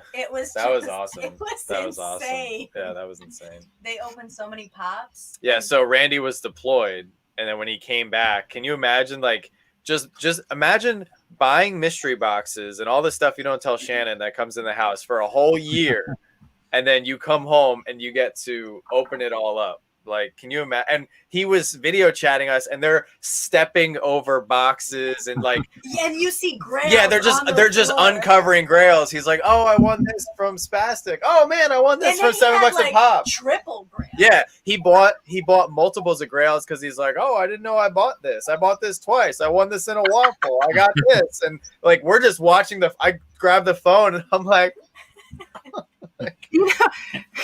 And it's probably also all these companies were probably who won that? Yeah, that's what I was just saying. Yeah. We do. Who won the top grail? No, nobody's shown a video yet. We don't know who won it. Now we know who won it. Yeah.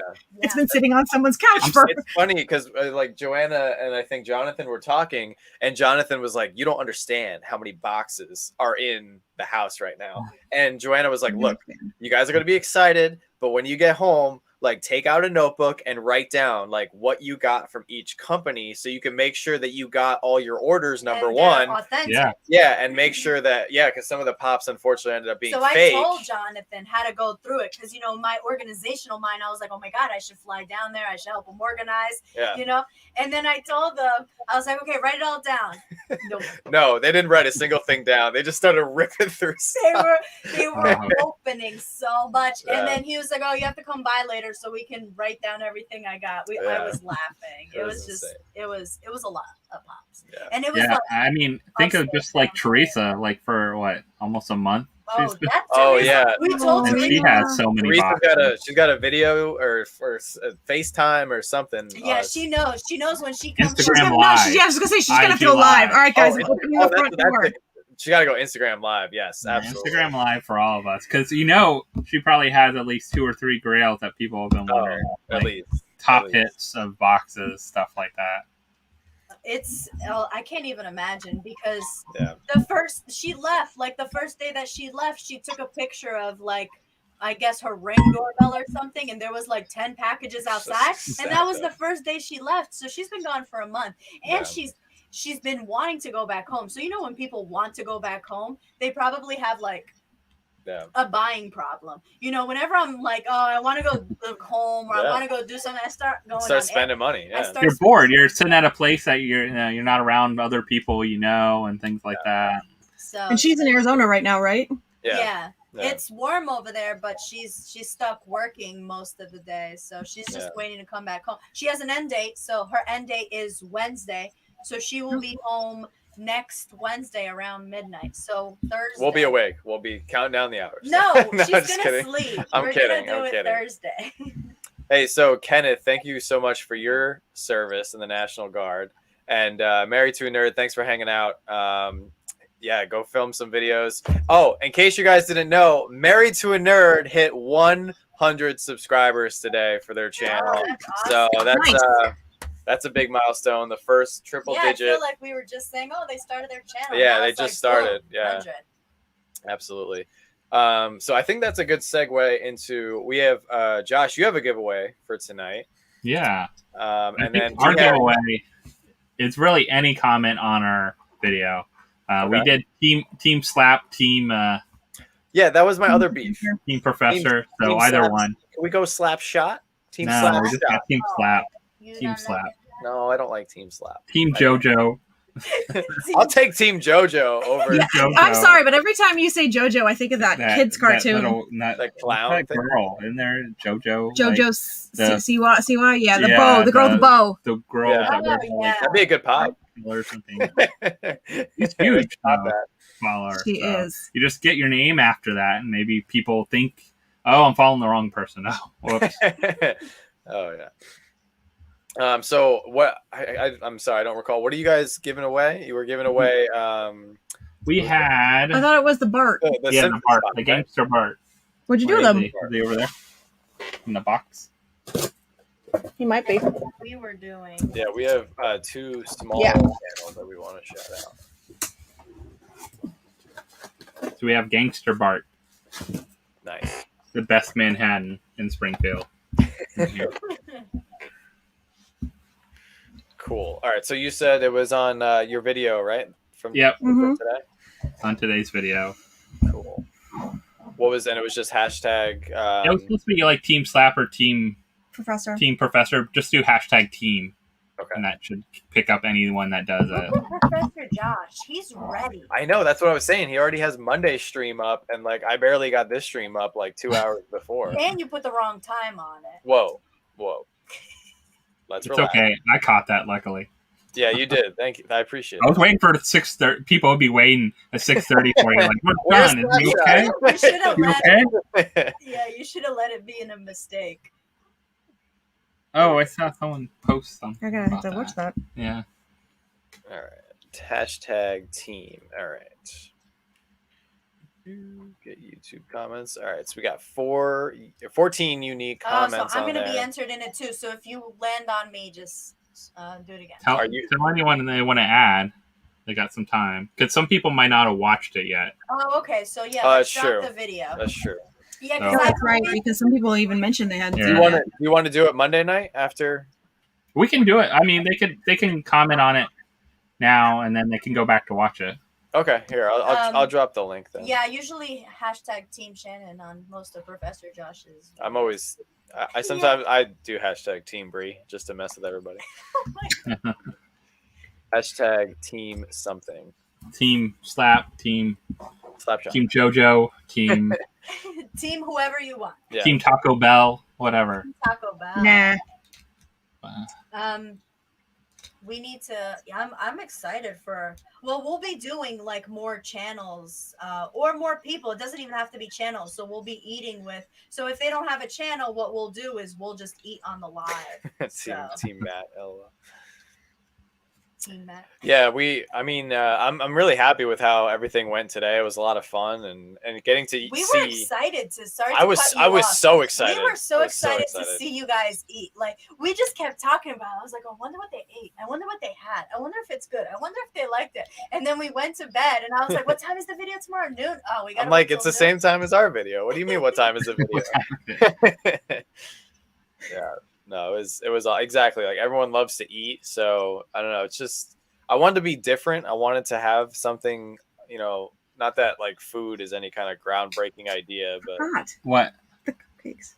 Oh, we should, but you did have a penalty at the end. Yeah. oh yeah, I did see her comment. comment. All right, so that was a tough one because we wanted to give Brian a shout out for being the first person to send food to our house.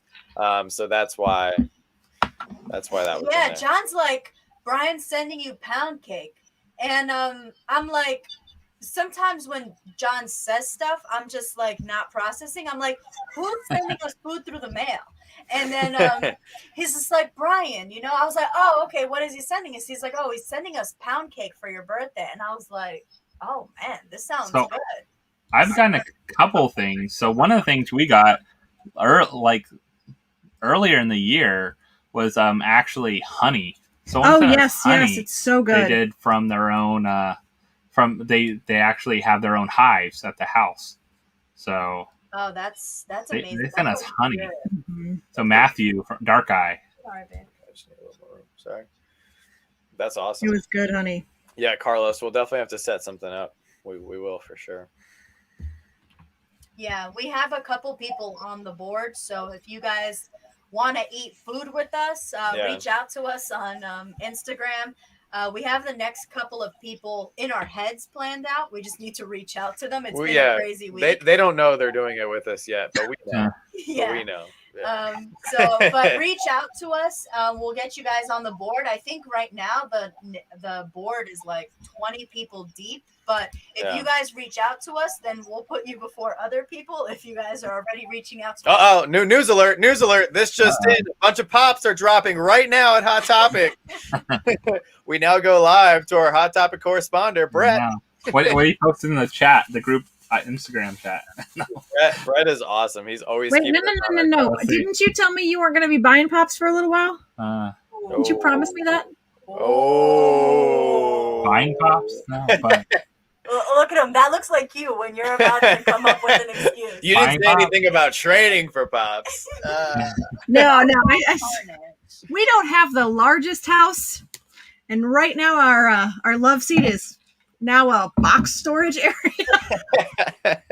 So I was like, can we just? We don't have anyone visiting. Slow down for storage unit number 7. Oh yeah, you guys already have a storage unit. They have a storage unit. Yeah, we have the biggest one they offer. No, they have bigger. No, Not but it's not climate controlled. No. That's the only problem. We'll have, it's not climate controlled. But we have climate controlled one. Oh, So the bigger ones don't have any climate. But we actually, I think we, need to. I can't wait for auctions because you have enough boxes to open for like 2 months worth of videos. I'm ready. He really does. Content. I'm like, you don't need to order any. It's all there. Because every time you ever listen to him when he posts a video, be like, oh, I ordered this like 2 months ago. But we all open boxes that we get in this week then too, because we're excited about opening them. Like I know John does too. Like, okay, you're going to get a $300 nerdy new box in. You're going to be more excited about it than a $50 box. Nerdy new whatever. Box cuts the line and trumps all the other poor little. Sorry guys, $25 boxes all just sitting of them there. just turned into comments. Like I know, they were like, "Hey, Toy Box Treasures, good to see you. That's awesome." All right, so let's run this giveaway. We came across there. Well, we'll talk about it. We have a special surprise in a minute. Oh. Now everyone went to it. They need to go back to it and watch to see who won between us two afterwards tonight. Absolutely. All right, so we have 30. So a bunch of people wanted to get in on it. Went from 14 comments to 30. So here we go. They saw Gangster Bart. How can you not want it? Yeah, exactly. All right, let's see who's taking home Bart. Dun, dun, dun, dun. Adam for the win. There it is. Like he's always winning. Dude, he's always winning. He's winning for the win. I mean, he has it in his name, so he has to win. You know how to reach me, Adam. Well, that's awesome. Congratulations, Adam.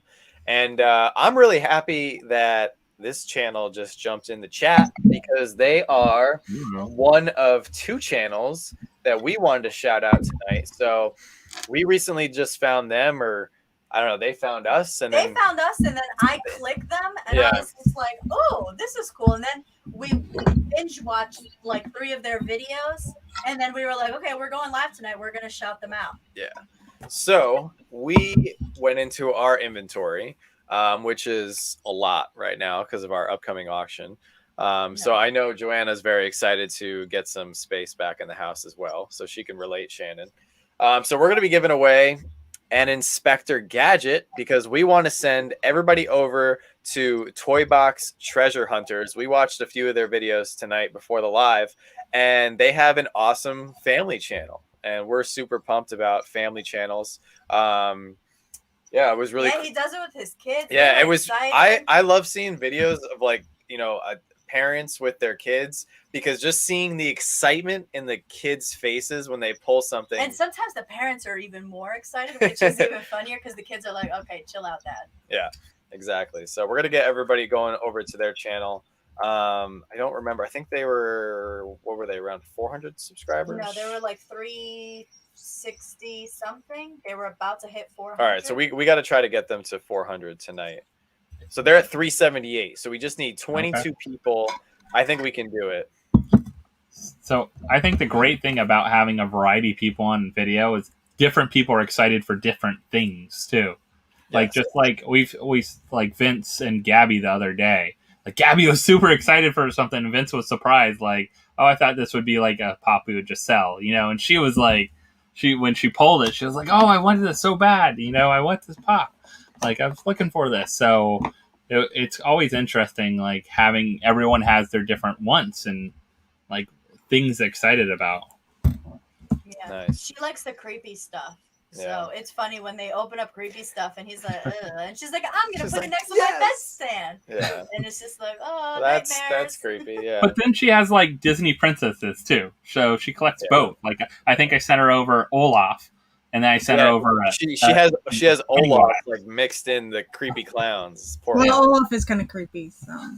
I think one of the Olafs is creepy, right? It's a custom like Olaf, Freddy, or Pennywise. Oh, I think didn't Dave do that for her? Maybe something like that. Maybe the clown, like a clown Olaf shrine. Yeah. So I just dropped the link to their latest video. If everyone wants to head on over there, make sure you watch for a couple seconds and subscribe, of course. And we're gonna go #slapshot, not slap. #slapshot. And, he's upset at you for cutting that off. Slap. Team Slap. So here, you need to remember Team Slap. Yeah, I'll remember. I'll remember. So you can answer this question. Justin asked, can I ask what shelves you use behind you? Yes, you can. And I'll be happy to tell you that they are not sold in stores because we built them by hand. So order them now directly from slapshots.com. Yeah, I came. I saw that John had like a huge collection. He was just like, "Hey, I want shelves," and all the shelvings we were looking at, the shelving units, they were like really thick. And then he's like, "Oh, I don't want to put anything behind anything," so I just measured out pops with extra space in case he wanted to put the pops. So these can go back. So in case he wanted to put a pop, I measured out enough space, and then we just went there and got all the wood. And then we put them together. So that's why you can't see it because we have a fish eye camera. So good thing we have a cheap webcam because one of the shelves over there is crooked. It's not leveled because there's a section of the basement that isn't level. So everything is level except that one stupid shelf. It's like it was also have to not be leveled to let the water drain, right, in case it floods, I think. Yeah, it was also the first one we built. So measure twice, cut once. Learn your lesson. So. Justin says, I'm a woodworker. Oh, there you go. Yeah, we went to Home Depot. We just got all kinds of wood we painted and we built them by hand. I wish we filmed us doing it. but that was before we had a channel. So. Yeah, so this is actually, you can't tell, but this is purple paint. It's a very, very faint purple. Looks white. It does. It totally looks white. Like Yeah, white. it looks white. So I didn't want white because I figured it would get super dirty down here in the basement. So it's a very faint purple that you can't see on camera, and it comes off white. But it's you can't see it, but it's. I will say, if you have IKEAs near you, that's probably like if you don't want to shell out a ton of money for shelving, Oh, we're that doing can be a IKEA. good place. No, I thought we were gonna build them because we're gonna. That's what I told you to make you feel better, but we're definitely doing IKEA. I'm not Yeah. building. Every 3 years? I'm not building shelves every 3 years. No, that's kind of cool. Like, because we're gonna have Can to you take them apart though and bring them with you? Yeah, we could, but like we're gonna have to design a new studio. Oh, okay, yeah, we'll build them. Let's see what the chat's saying. What's up, chat? Oh man! All right, let's see where Toy Box Treasures is at. Justin's a woodworker. Just come by. He'll take care of them for you. Oh, there you go. We're gonna have to get my dad to make us something custom. $392. Can we get them to 400? They're missing 7. I think we He could. offered to do the little Finalmation Yeah. thing. The what? Oh, so my dad can anything with wood. My dad can practically do. He's built every house I ever lived in with him. He's my Okay. stepdad. So when we were collecting Vinylmations, he was gonna make us one of those boxes with the little squares so you could put each Vinylmation in. And I'm glad we never had to do that. But yeah, I could totally Jack has this antique looking toy box that's probably as big as I am. He built that, and he's built some other stuff. So yeah. Get my dad to build us some cool looking shelves eventually, but not at this house. Next house. We actually, I came across some smaller shelves that I really liked. And then I told Teresa about them. I bought one, Teresa bought 5. So I bought one and I absolutely loved it. And then I told Teresa about it because her pop collection went from like 25 to 200 in the span of a day. And she put 4 on one side and I think 1 on another side, and then she even put sodas. She put like the LED lights on it. It looks super awesome, and they're only $35. It's a 5 shelf unit, and it's $35 off of Target, and that's what I have now, which is the best thing. Now we did have some, I think, from Target at one time, and they started bowing. Oh yeah, They start bowing They after a were while. also doing and they start leaning because they're not like the IKEA ones. We had, these are really sturdy. yeah. These shelves are awesome. We did learn that we have to build this inside the room because we couldn't get the we corner. built it in the living room, which is right over there. And and because of the way the hallway is set up, there was no way we could. So we had to take it apart like 75% of the way, bring it in here, and then finish. Well, But that's it's good huge. because some IKEA stuff, when you take it apart, that's it.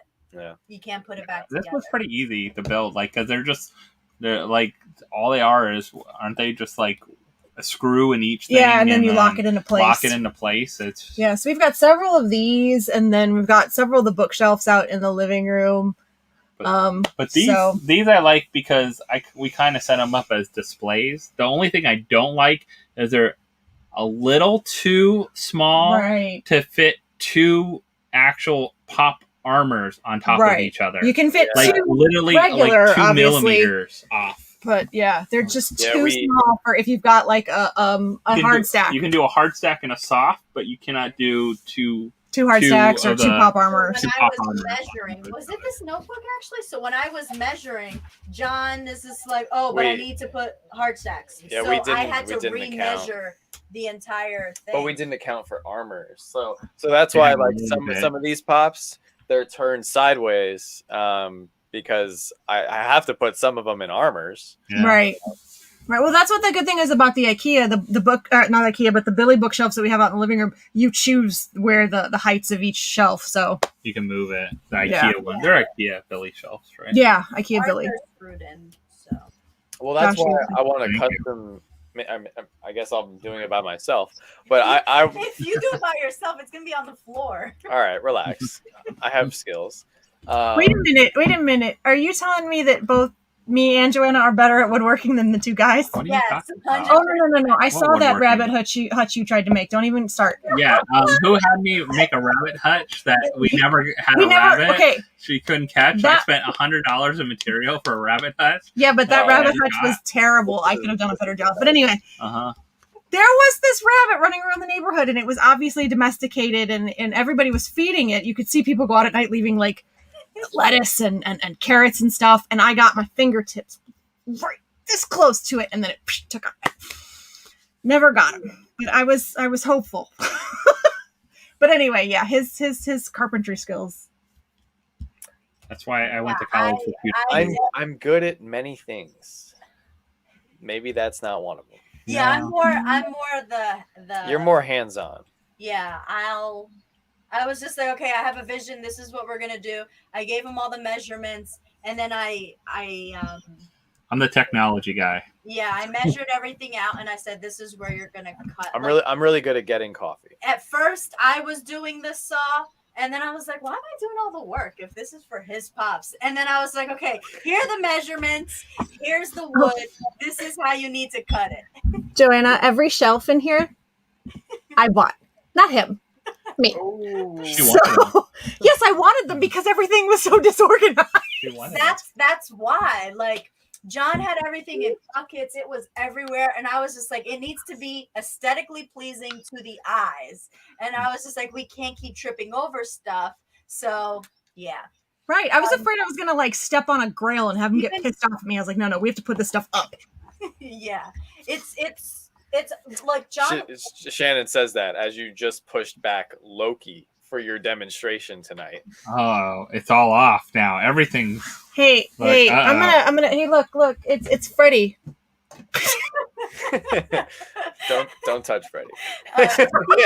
We were friends, Steven. I had a feeling Freddy wouldn't be with you. There's rules. There's rules. Yeah. So that shelf is just so that side of the basement, Steven, is not level. Like that's where we have a flood-proof basement. So that side is not leveled, and so we were leveling everything. And once we screwed it in, that was the first shelf we screwed in. So I wasn't unscrewing it. So that shelf, once it was screwed in on that side of the basement, the level said it was leveled. And then when we did the other ones, when we moved it over to the other side of the basement, I don't even know why we flipped it. Oh, we put it up. We propped it up. Once we because the ceiling wasn't high enough, so we had to do the same thing. We had to like move it forward and like diagonally tilt it. When we moved it to the other side of the basement, the other shelves were lined up like perfectly, and then that one was crooked because we did it on that side, and then we knew we can't build stuff on that side of the basement. We have to build stuff on this side of the basement. The floor is like yeah. But too funny. It's all right. It's all right. It happens. Yeah, our new house, one of our 7 new houses. Well, the next house is gonna be crazy because I want to do a double-ended studio. I want to have like Funko at one side, and then I want to build a Lego city on the other side. So that way we can film, if we film a Funko video, we can do it the one way, and then we can just keep the camera and all the lighting equipment in the middle of the room. So then you just flip the camera, and then we can do a Lego video. And then people are like, whoa, he has 2 studios. And ambitious. Remember what we were talking about last like night? Rixie's huge studio? Rixie's? I don't know if ambitious. I don't know if we're there yet, but we'll see. But yeah, hopefully. No, but I think if you shoot high, right, and then you land somewhere in the middle, it's still better than down here, Yeah, so, we just have to get our orders first. Yeah, well, I can't. Yeah, and then depending on where you're stationed, what if it's like somewhere south where they don't have basements? No, basement. I mean, that's fine. It doesn't have to be a basement. We just need like right. It could be like a larger bedroom. Yeah, we're thinking of getting so Isabel, I don't know what she's doing with her life. She'll most likely come with us, or I don't know if she wants to dorm at a college, so I don't know what she's gonna do, but I'll have a room for her at my house, and then of course my sister Rita will have a room for her wherever Rita's living. And we're gonna need a big house regardless. Yeah, so we're thinking like 3 bedrooms, hopefully, depending on the budget. So 3 bedrooms, and one of the bedrooms is just for all of this crap. Yeah, and we want to have one of the biggest things we realized is since we, this is our first time doing everything. Like this room is a studio / office. Yeah, / office. / editing room packing / UPS store. Like we want a separate room, and I think Josh, do you do that? You have a separate room where you pack everything? No, we pack it on our kitchen table. I absolutely hate coming home and finding stuff on my editing table. I hate it. I hate it. And it's look at my table. You guys can't see it, but my table has the only thing that could be on my table right now is the pretzel box. Oh, that box can this stay. is also where we do the auctions. So this is / auction I house. hate it. So I'm going to be quiet because I want him to actually speak to me later. Just going to bite my tongue. Hey, but I look at it as we are. It's a multi-purpose space. Oh, that's the same as saying we don't have enough space. Yeah, I think we all don't have enough space. When you're trying to do a collection, plus do videos, plus like unless you have a studio, like isn't Shaq selling his house over here? We got Shaq's old house. Yeah. Oh, there you go. Being a collector is a hard life, especially since it's just like the only pops I feel like that don't leave are the ones right here.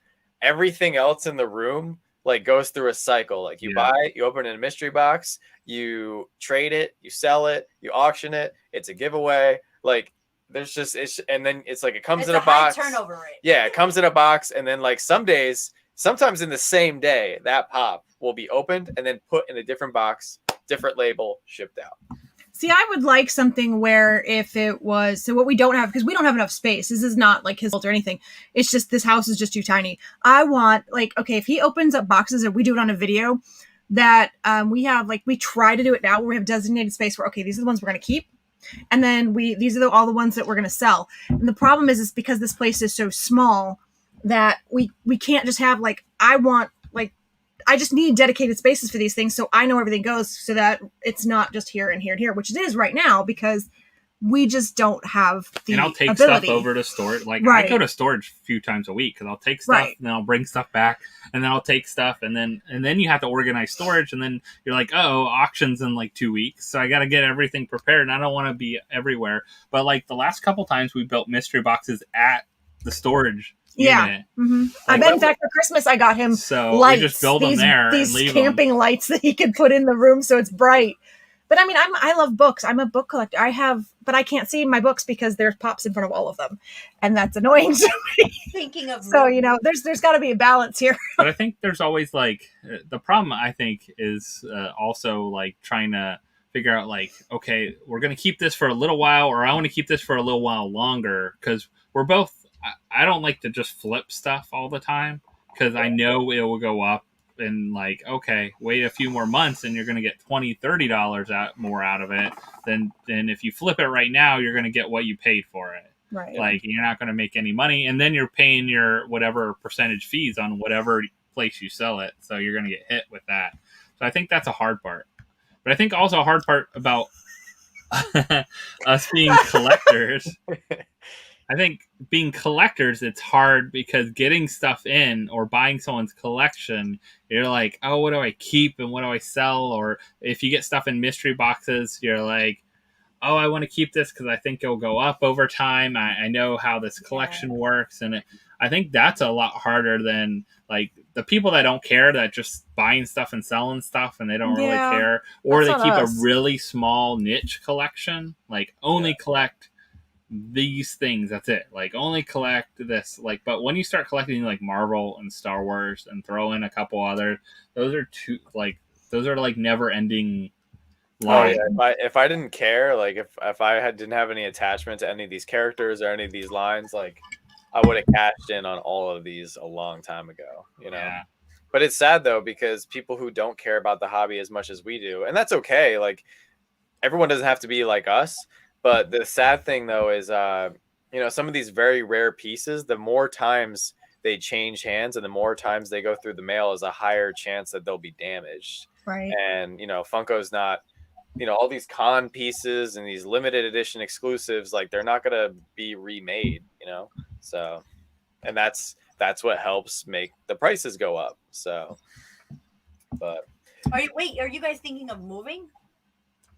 As soon as I graduate and get a full-time job, sure. Okay. I work part-time at a college right now, so I mean, I make good money, but it's not full-time, so gotcha. we need 2 full-time salaries in order to make it work. It's not expensive here, but Central Florida is not the cheapest. Yeah, you guys are. How far are you away from Disneyland, Disney World, Disney World? About Disney. 35, 40 yeah. minutes, depending on but traffic. it's like prime location, so Yeah, I mean, we don't live too far out of the city and stuff too, and No, Well- yeah, that's what I kind of like about it though. Is like I work we're downtown, access. Yeah, we have so- access to everything. We just don't have to live in the middle of it.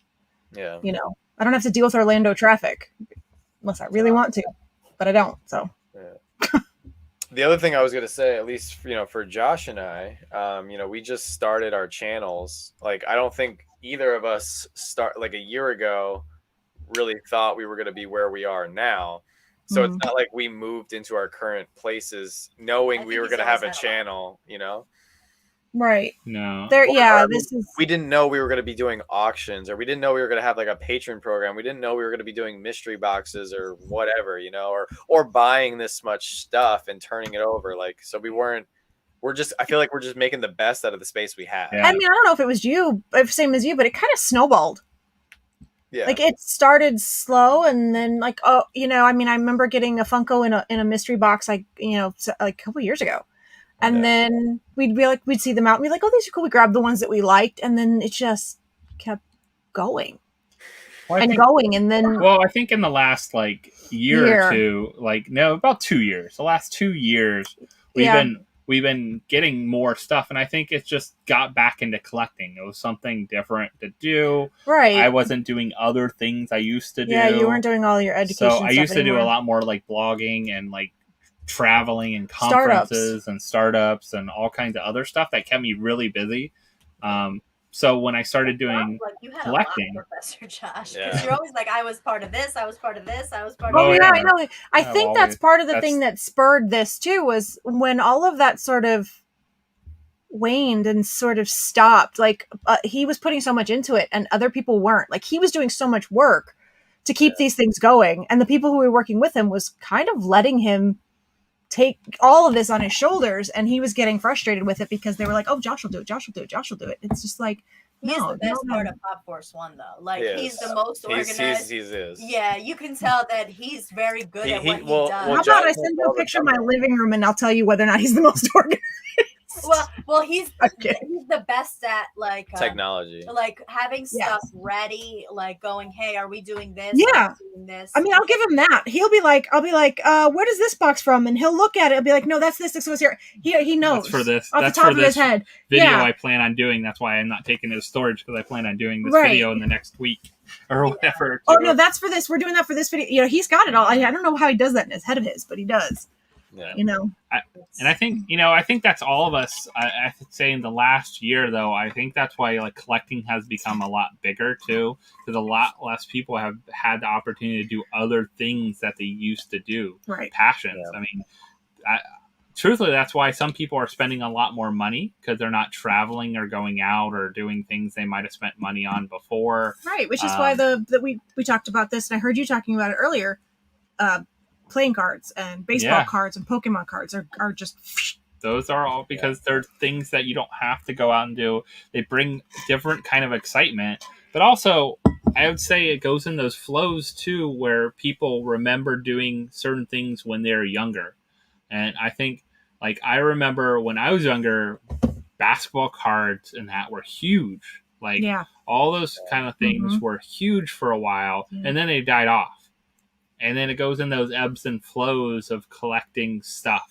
And you even see it with Funko. Like, you see ebbs and flows of new collectors, old collectors, which is great. Because I like, I like being remember some things, but I don't remember other things. Like, I was never into, like, Freddy Funko or anything like that 7 years ago. I wish I was, because I probably would have got some of those great pieces at a cheap price, at that time.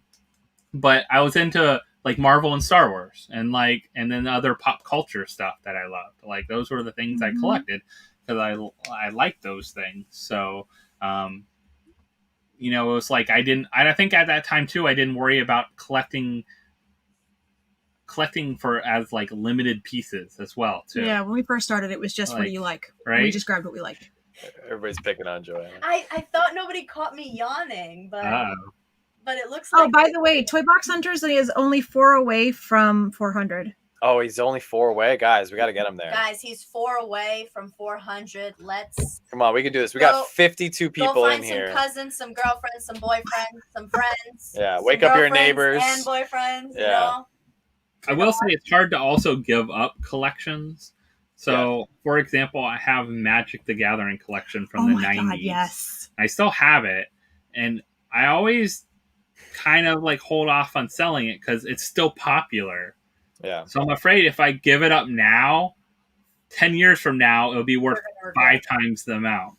You know, because as it gets older, it's harder to get. Just like comic book, like the people that had that, you know, early Superman comic books, and then now they don't have them because their mom threw them out, or they decided to just throw them away or whatever because they were only worth $2. Oh, but remember, and they bought them for 10 cents. So it was like, oh, $2 or $20 wasn't a big deal. And they're like, oh, I'm going to sell them. Now they're worth $20,000. think about the Star Pokemon. Wars. No, think about the Star Wars toys that we played with. Well, my brothers played with, you know, because I was born in 81. So in 77 and 81, when they all came out, my brothers all had all the toys. I remember playing with the Millennium Falcon and all the little things. So, you know. But if, you know what, and it would be different, I guess. If my parents had kept it. If it came into a situation where you had to sell stuff because, say something came up medically or something else where you were going to have no money, like for something, and you had a choice of having no money and being, you know, in trouble or selling a collection, you're going to sell your collection. Right. And that's where sometimes that happens to people in life, right? But if you're not at that point, it's kind of like hard to say, I'm just going to sell it all, you know, or I'm just going to get rid of like all this stuff. And like John had so many, and I was like, oh, this is cool, and I never wanted any just because he had so many. I was like, no, I'm good. But then I found out there was trolls, and when I was a kid, like I played with those little trolls that you got out of the 25-cent machine, and then I always asked my mom for a quarter, so I had like an army of little tiny trolls. So that's how the collection started, because we got a troll with hair, and I'm like, oh my god, their hair is real and it's not. They did a good job on the trolls, didn't they? Did. And then my obsession, I had to get them all, and I got them all within like 2 weeks. It was so crazy because like I had done videos primarily by myself for like 2-3 months, and then I was like, oh yeah, like I have this other thing that's like my better half, her name is Joanna, and you just jumped on and you were like, oh, I'm trying to create the Trolls collection, because everybody was like, oh, what does she collect? What does she collect? Yeah, we know John likes Star Wars. What does she collect? So I came into one, and then I went on Mercari and bought 3 for myself. Like that day I said, okay, my budget is $50. I'm not spending more than $50. So I bought 3. And so I had 4, but I was still missing like 4 or 5. I think there's like a total of like 10 of them. They all showed up within 3 weeks. And then within those 3 weeks, everybody was so kind, and I finished that collection. And then like that's it. It's something I won't ever be able to get rid of, because that was like the first original thing that I got. Yeah. I will say that we're probably in a different position as we would have been a year or 2 ago if we wanted to sell our stuff, though, because we have created, we know so many more people in the community. Right. If we were at the point where we needed to sell things, we could actually sell them and get decent money, where some people aren't in that situation where they need to sell things, or they lost their job, you know, because of COVID and everything going on, and, you know, or they worked at a job and they cut back hours and they need the money and they're selling parts of their collection. A lot of times, if they need that money quick, they're only getting 30-40% of, you know, what it's worth and things like that. So I think that's a hard thing. More trolls coming in. Yeah, all trolls. We have all of them. No, just you have the big 10-inch ones? I don't think you have the 10-inch ones. No, yet. I don't have the we don't. 10. We don't need the chase one. You need the giant opposite one. Nobody needs to send it to me in the chat. I'm gonna put it out there in the world, but no one needs to send it to me. So I haven't picked up the 10-inch troll yet, just because we are very limited on space, and it's 10 inches. So when we get to our new place, which should be in about 6 months, then I'll look into tracking down the chase troll 10-inch. But right now, no, dude. The transition in the chat. What trolls is she missing? Teresa, she's not. Oh, I was about to track down some trolls. It was like the transition. Yeah, That's it's some just troll for you. We did a show a few weeks ago, and I was like, I want to look for the Hannibal Pops, the TV show. I'm like, I know they're not many of them. I ended up 2 tables away from where we were selling. Guy had 3 of them. How many are there? How many are there total? There are 5, 6, I think. Oh, so you There's got not a one lot. con. There's a bloody Hannibal that's like ridiculous. 350 like some bucks. Like But he had 3 of the common. Now the common, if you will, but they're still kind of expensive. But he gave me a deal. He's like, hey, if you come over here with a certain amount of cash, I was like, 2 seconds, ran over, grabbed it, and then I said to myself, this is it. I just need to find the other 2 or 3 or whatever, and then I'm done. I was like, I got my Cocoa Pops. I've got Hannibal. I'm like, I don't need anything else. I'm good. I told Josh, I said, let's start getting rid of my stuff. We're done. But like that, with I got what I wanted. I got it was just like, it was such a rush to be like, he's like, I have 3 of them. Do. I was like, yes. And we like those smaller sets. Like I go after those all the time. I like the small like sets of collections because there's so many. Like Marvel and Star Wars never going to finish. Like just forget it. Like Yeah. you're never going to do it, and they're going to come out with so many more. Then it's ridiculous to try to keep up. But I think the nice thing with Star Wars, at least you can say, if you just want to collect one character, it's doable. Like sometimes. 70 of one character. Well, yeah, like I'm 2 Boba Fett's shy of having all of them Boba Fett. until they come out with a new one like tomorrow for Emerald City Comic Con, which I also will get. But like, it's cool to be able to say like I have all the versions of this character, Except for And then when the Book of Boba comes out, oh yeah. Yeah. See, like some of that stuff, it's like it'll never end. mm-hmm. But like some of the smaller things, like I'll go after like this one that came out in the set, and I don't think they remake. Now I'm surprised they came out with new Goonies pops. That was my big surprise. That they came out with more. I didn't think that line would keep growing. But like all those like small like TV shows and things that we're into like pop culture wise, those are always fun ones to go after because. Oh no, go ahead. And they're mostly like I like the vaulted ones. So like stuff that you won't see again remade or anything like that. That kind of hiding out. I like old stuff that I didn't even like. Like Hey Arnold, the Animaniacs, Pinky and the Brain. When I found those, the Animaniacs we have to find. We have those 3. When I found out those were like a thing, I was like, oh man, I have to track these down. And then I fell in love with those cartoons as a kid. So those are the kind of pops that I wanted to track down. But I got into the game late. So like all of those older pops are already expensive, just like the Sailor Moon pops. I don't know. I haven't found out, like, I think it was like maybe like 3 months ago, I found out there's Sailor Moon pops and I was like, what? And then I got a few. And then when I got a few, I was like, this is awesome. I'm going to track them down. And then there weren't that many in the market. And then in the last like 3 weeks, Epic Collectibles and crazy restocks of them. Yeah. And So you got Sailor Moon and Luna? yeah, so I got a whole bunch of them. Yeah, so I got a whole bunch of them. Thanks to everybody in the group chat. They were like, these are dropping, and then they just surfaced, and that's when I was able to get a lot of the old ones. And I know a lot of people hated it because then their pops went down in value, but it gave me a chance. Those classic lines are gonna go back up because they'll dip for a little bit. And then 2 years from now, when everyone's looking for them again, they won't be as hard or as easy to pick up, and that's when they go up. But luckily, they didn't dip where they dip at like retail prices. So you're not buying for $10. They dip, but they're still high up there. I mean, we saw that with a couple of the other Office one, Andy.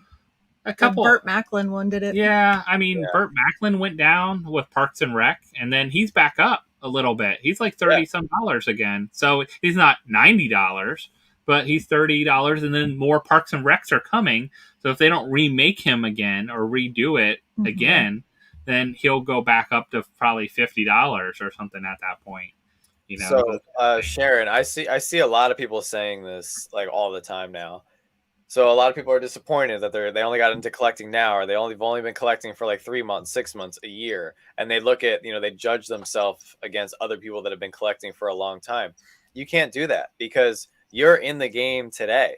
Think about the people that are going to join tomorrow, 3 months from now, 6 months from now, a year from now. Like, you're always ahead of somebody. You're always going to be behind somebody. So, wherever you came into the community, like, just enjoy the spot you're at, And we all have those pops we regret not buying at retail or at a lower price than what they are now. Yeah. Like, even things that were a year or two old. So I have a story, and I don't think you know this. I haven't told anybody this, partly because it hurts my soul. It hurts. So when I first got into collecting, like way back, like 2013, 2014, when I first saw a pop, and I was like, this is pretty cool. And I didn't tell anybody because I didn't want anyone to think I was weird or anything. So people already knew it. I know. Yeah, no, people already knew. But a guy posted on eBay, and I'm pretty sure it was real. I mean, it could have been fake, but I don't think pops were really faked back then like they are now.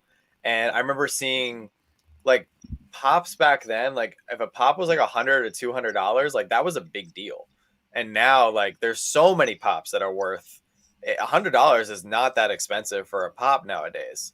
So most of the pops I bought were like $30-$40, and some of those that I bought for $30 and $40, I was like, oh geez, I just spent $40 on a toy that's just gonna sit on there. And some of those pops that I bought for like $40 are now worth hundreds, some thousands. Anyway, long story short, one of the pops I saw posted, it was the very first pop that I'd ever seen posted for quadruple digits. It was the holographic Darth Maul. I saw this dude post it for $1,200. It was a weird number. It was like $1,287. It was a really weird number. It's still a crazy amount to pay, even Yeah. back Right. then. It's still a crazy amount to pay, right? And that's what I thought to myself. I was like, this guy is insane. No way anyone's gonna pay for that. And now that pop goes for like 10 grand. Like it's insane. 1,200 a lot. 1,200 is a lot. 1,200 is mortgage. But those are like the hard ones that will be worth a lot. I mean, you can look at the early Lego sets, like the first Death Star and some of the first like big sets that were $350 to $400 to buy. People didn't want to pay $350 for how many people bought them, and then kept them sealed for a couple years, 5 years, and then could sell them for 4 times or 5 times what they're worth. I mean, it's better than playing the stock market most of the time. But yeah, a lot of people I work with, they're constantly coming into work, and as soon as the opening bell goes off, like everyone's checking their phones, and it's kind of cool because like I don't do the stock market.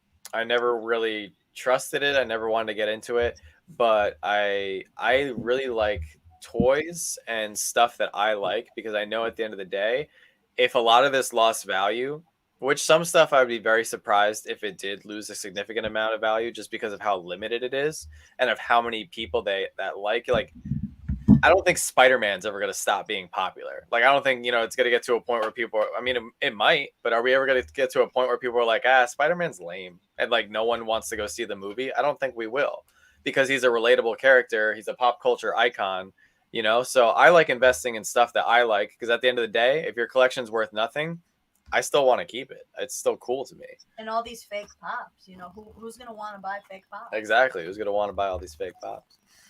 But no, ever since you found 2 fake pops in my collection, I have scanned over everything. So.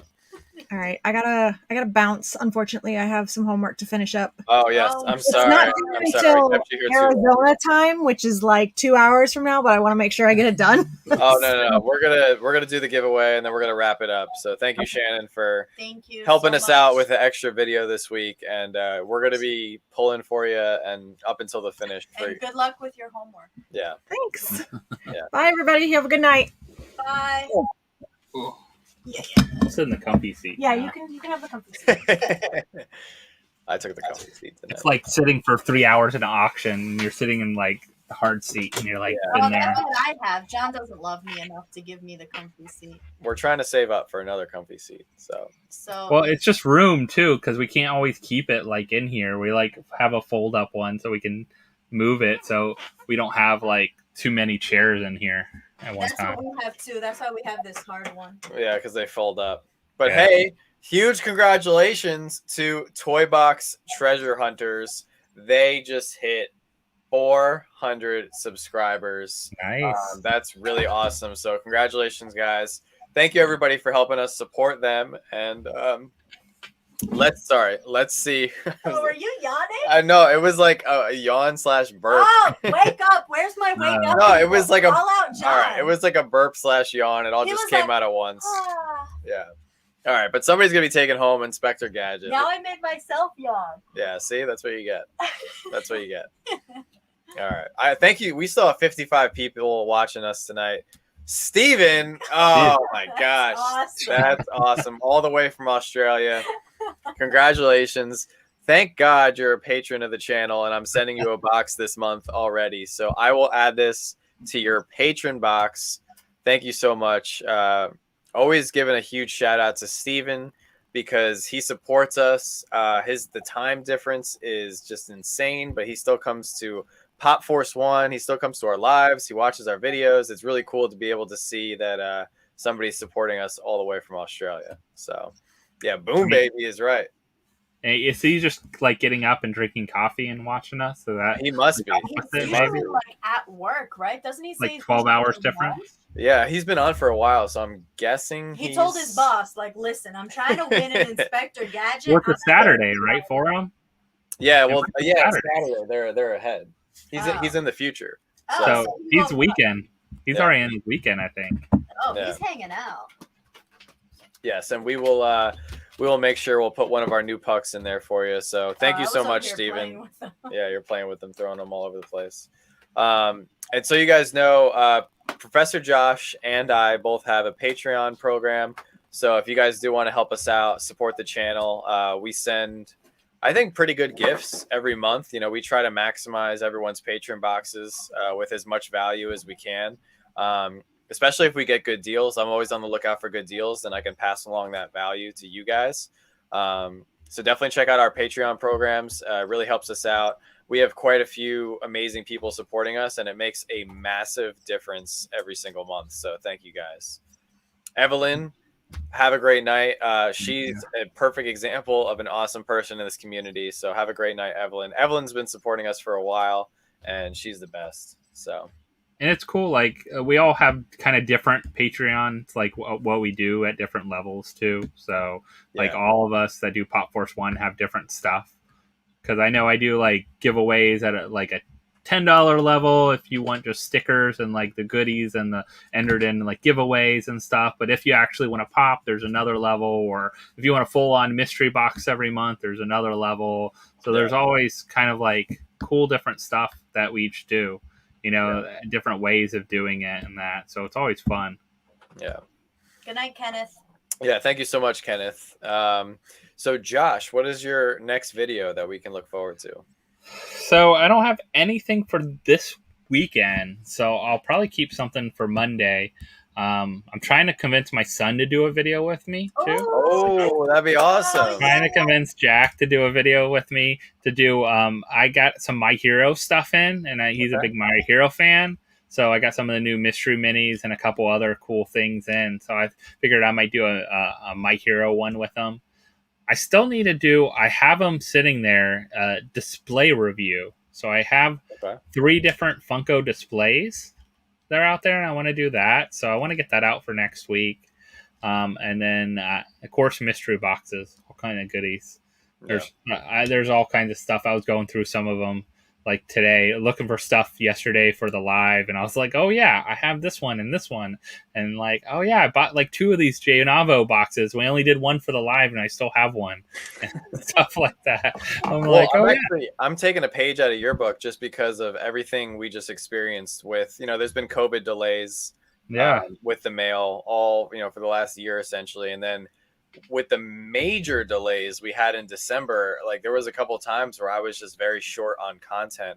So And I know, we're going to be moving, and I think there's going to be probably realistically like a 3 to 4 week gap in our channel.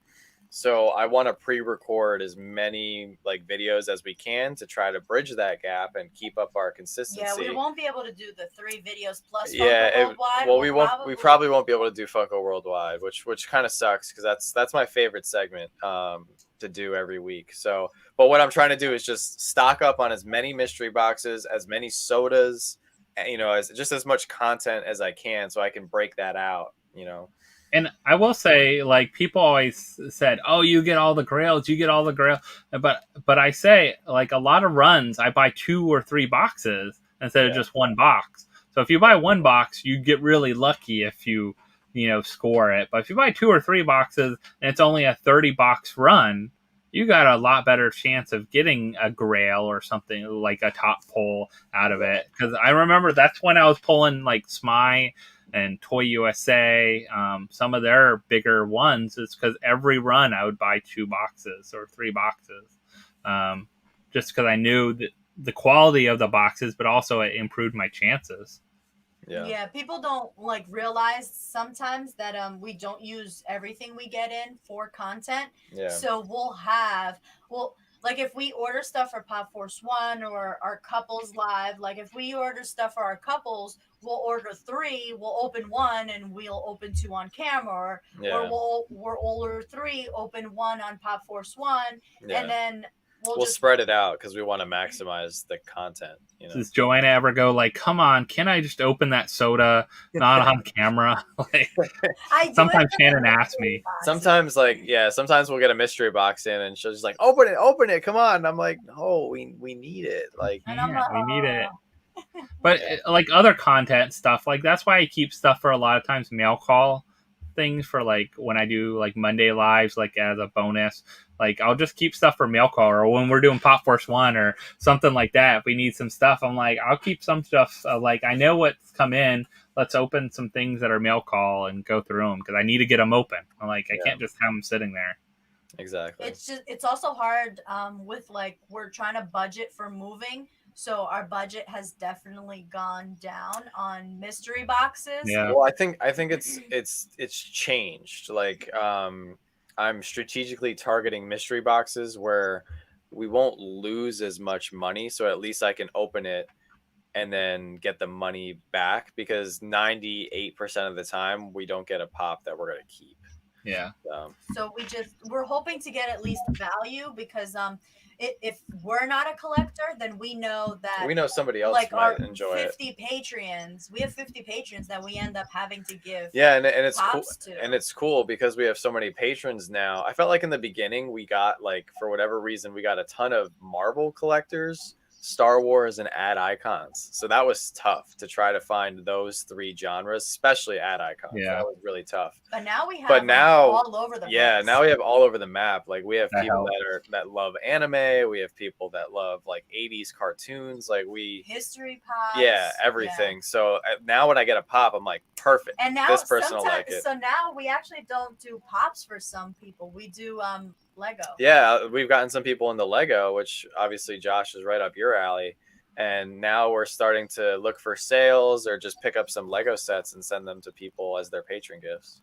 So well, and also I think at a certain point too, some people you're like, I don't want to just buy you a pop because you buy the pops that you want. Unless I happen to pull something that you want, I'm not gonna I don't want to go find a pop and buy it. But hey, I'll go buy this other thing.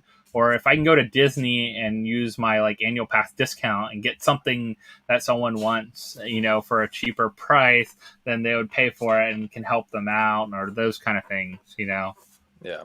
How it helps. But yeah, Sherry, don't worry. I mean, we're not going to be moving till June or July, so we're going to be cranking out Funko Worldwide for another 4 to 5 months. So I mean, Don will still have the tent. Don will. Maybe we'll do Funko Worldwide on the road. Maybe we'll do with I don't know. We'll figure live on location. Yeah. Yeah, we'll definitely. Because he still has all the suits. So. And we'll probably be filming or doing lives, but in May it probably won't be as many. He'll probably just be hanging out with one. I'll empty With just the Loki, other just two. me You and just take a picture of it and then turn it into a green screen. That would be Oh good. my god, that'll be That'd be hilarious. Did it when he was like moving stuff around at one time.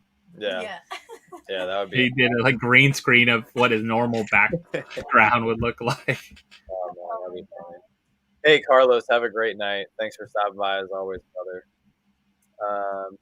Yeah, Steven, you guys are awesome. So, Justin, we're hoping to stay in the Northeast, but you know, the whole country is up for grabs. So we don't know. We'll see what happens. But we will 100% let everyone know where we're going when we find out. So everybody, I know a lot of people are concerned. Some people message me very regularly, like, "Hey, did you find out?" I'm like, "No, I didn't find out." Yeah, But we'll definitely announce it. it's cool though. I appreciate that people care. A bunch of people even offer to come help us move, and that's just above and beyond. So you guys are the best. Pizza and beer help you move, right? Pizza and beer, exactly. So anyway, we have. Wait, is Professor Josh done? I was just gonna say we have a Lego video tomorrow. Yeah, but hold on. Before you plug your stuff, make sure Professor Josh is done. He has a week filled with stuff. All right, we have nothing. No, I think I'm good. I mean, I have my live, of course, on Monday night. So Monday night, 9:30, and then we'll do the premiere for Monday's video right afterwards. So You're doing that again? Nice. That. We'll try it out again.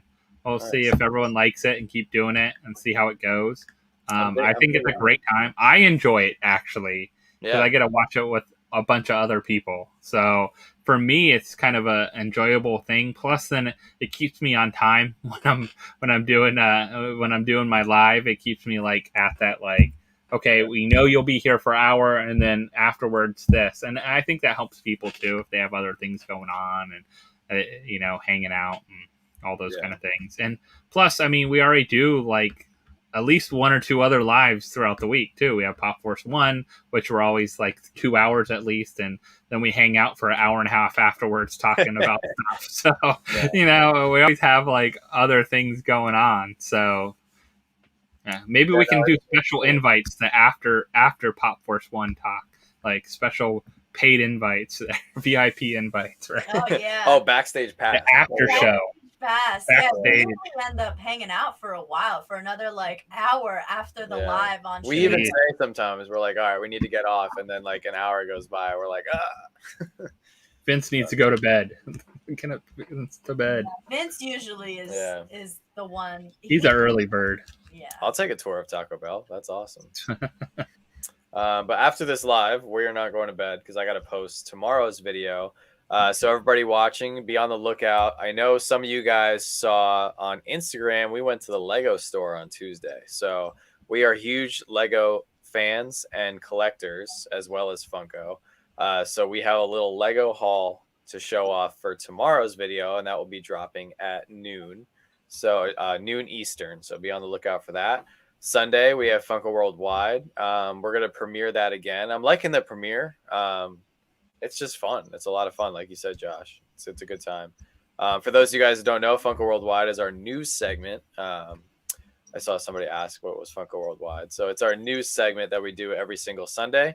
And we did a little bit of different time last week because of the Super Bowl, but it usually goes up around 5, 6 o'clock. So it just depends on, there's a lot of time and effort and editing that goes into that segment. So, but we try to get our best to get it out not too late on a Sunday. And then, we'll go from there. Then it's a new week. So, but yeah, I'm excited. Next week's another big week for us. We have the auction. So a lot going on. There's always stuff going on. Pop Force 1. Vince and family's coming to visit me. So. Oh, that's right. That's next week. I'm so jealous. Yeah, I'm jealous that you guys, like, that's the first official meeting between two people on Pop Force 1. Yeah. That's really cool. So we're either going to hate each other afterwards or really cool. One of the two, right? Yeah. And then Jim's birthday is coming up next week, too. Right. So it's like a full week of stuff. Next week's going to be insane. Yeah, next week is going to be. And I think I have to confirm with him just to double check. But I believe Monthly Pops and his wife will be joining us a week from today on our live, so Nice. next Friday night. So that's gonna be insane because we have our auction Wednesday night, Pop Force 1 Thursday night, our live Friday night, and then Jim's birthday live Saturday. And you got a pack. And we got a pack, so it's gonna be insane. I think we're doing. What are we doing for Friday? We're gonna do an office trivia night with Monthly Pops and his wife. So I don't know they're- anything about The Office, so I'm gonna lose. I'm a diehard Office fan. I've watched the show like 8 or 9 times all the way through. You've seen it once all the way through, which is good. It's a lot of seasons. It's 9 seasons. I saw it once all the way through, usually around 1-2 o'clock in the morning after editing videos. So was not all there. Yeah. Yeah. Yeah, I know, Chris. We're still live. We're just wrapping up. But yeah, so Elizabeth and Parker are huge Office fans, so we're hoping to have them on next Friday. So that should be a good time. So today was awesome. We got to do the double video with you and Shannon. I think that worked out really well. We didn't spoil it. I think that was really we're almost 2.5 hours on this live, and we didn't manage to spoil it. Thank you everybody else in the chat for not spoiling it. In case you guys have not watched the videos yet, it's a good time. So go check them out. And yeah, Adam. And then you'll want to run to Taco Bell, which is still open. So yeah, we're gonna go to Taco Bell again and get some seconds. But yeah, you excited? Big week. Yeah, I think she's like, really? Oh, all this? I'm thinking for the last 10 minutes. If you guys have seen me kind of out of it, it's just I'm trying to double think if I ended up doing. I know I did Did I finish editing the Lego video? I don't know. Did you? I don't know. Oh my god! All right, so we'll have to check. You got all day tomorrow to drop it. All day. That's true. But hey, I want to thank everybody for coming out tonight. Hey, Abby's in the house. What's going on, Abby? Abby, you have to message us your address so we can send you your mystery box. You have to do that for us on Instagram. So please do that. Papa Missouri, Adam Glenn, K&L, Down Under Collecting. Thank you guys so much. Make sure you guys are subscribed to Professor Josh's channel as well as our channel. We got a lot of big things coming up in the next few months. So yeah, it's gonna be exciting, and it's been a fun ride. I'm looking forward to each and every day as it comes. So yeah, thank you, DC Animal. That means a lot. So, but Josh, it was a great night. Thanks for coming on. Yeah, thanks for having us. So remember, guys, don't stop shooting until you score. Be on the lookout for our content this weekend. I hope everybody has a great President's Day weekend. We'll see you guys soon. Valentine's Day. Valentine's Day and President's Day, right? Yeah. Double holiday. Have a great weekend, guys.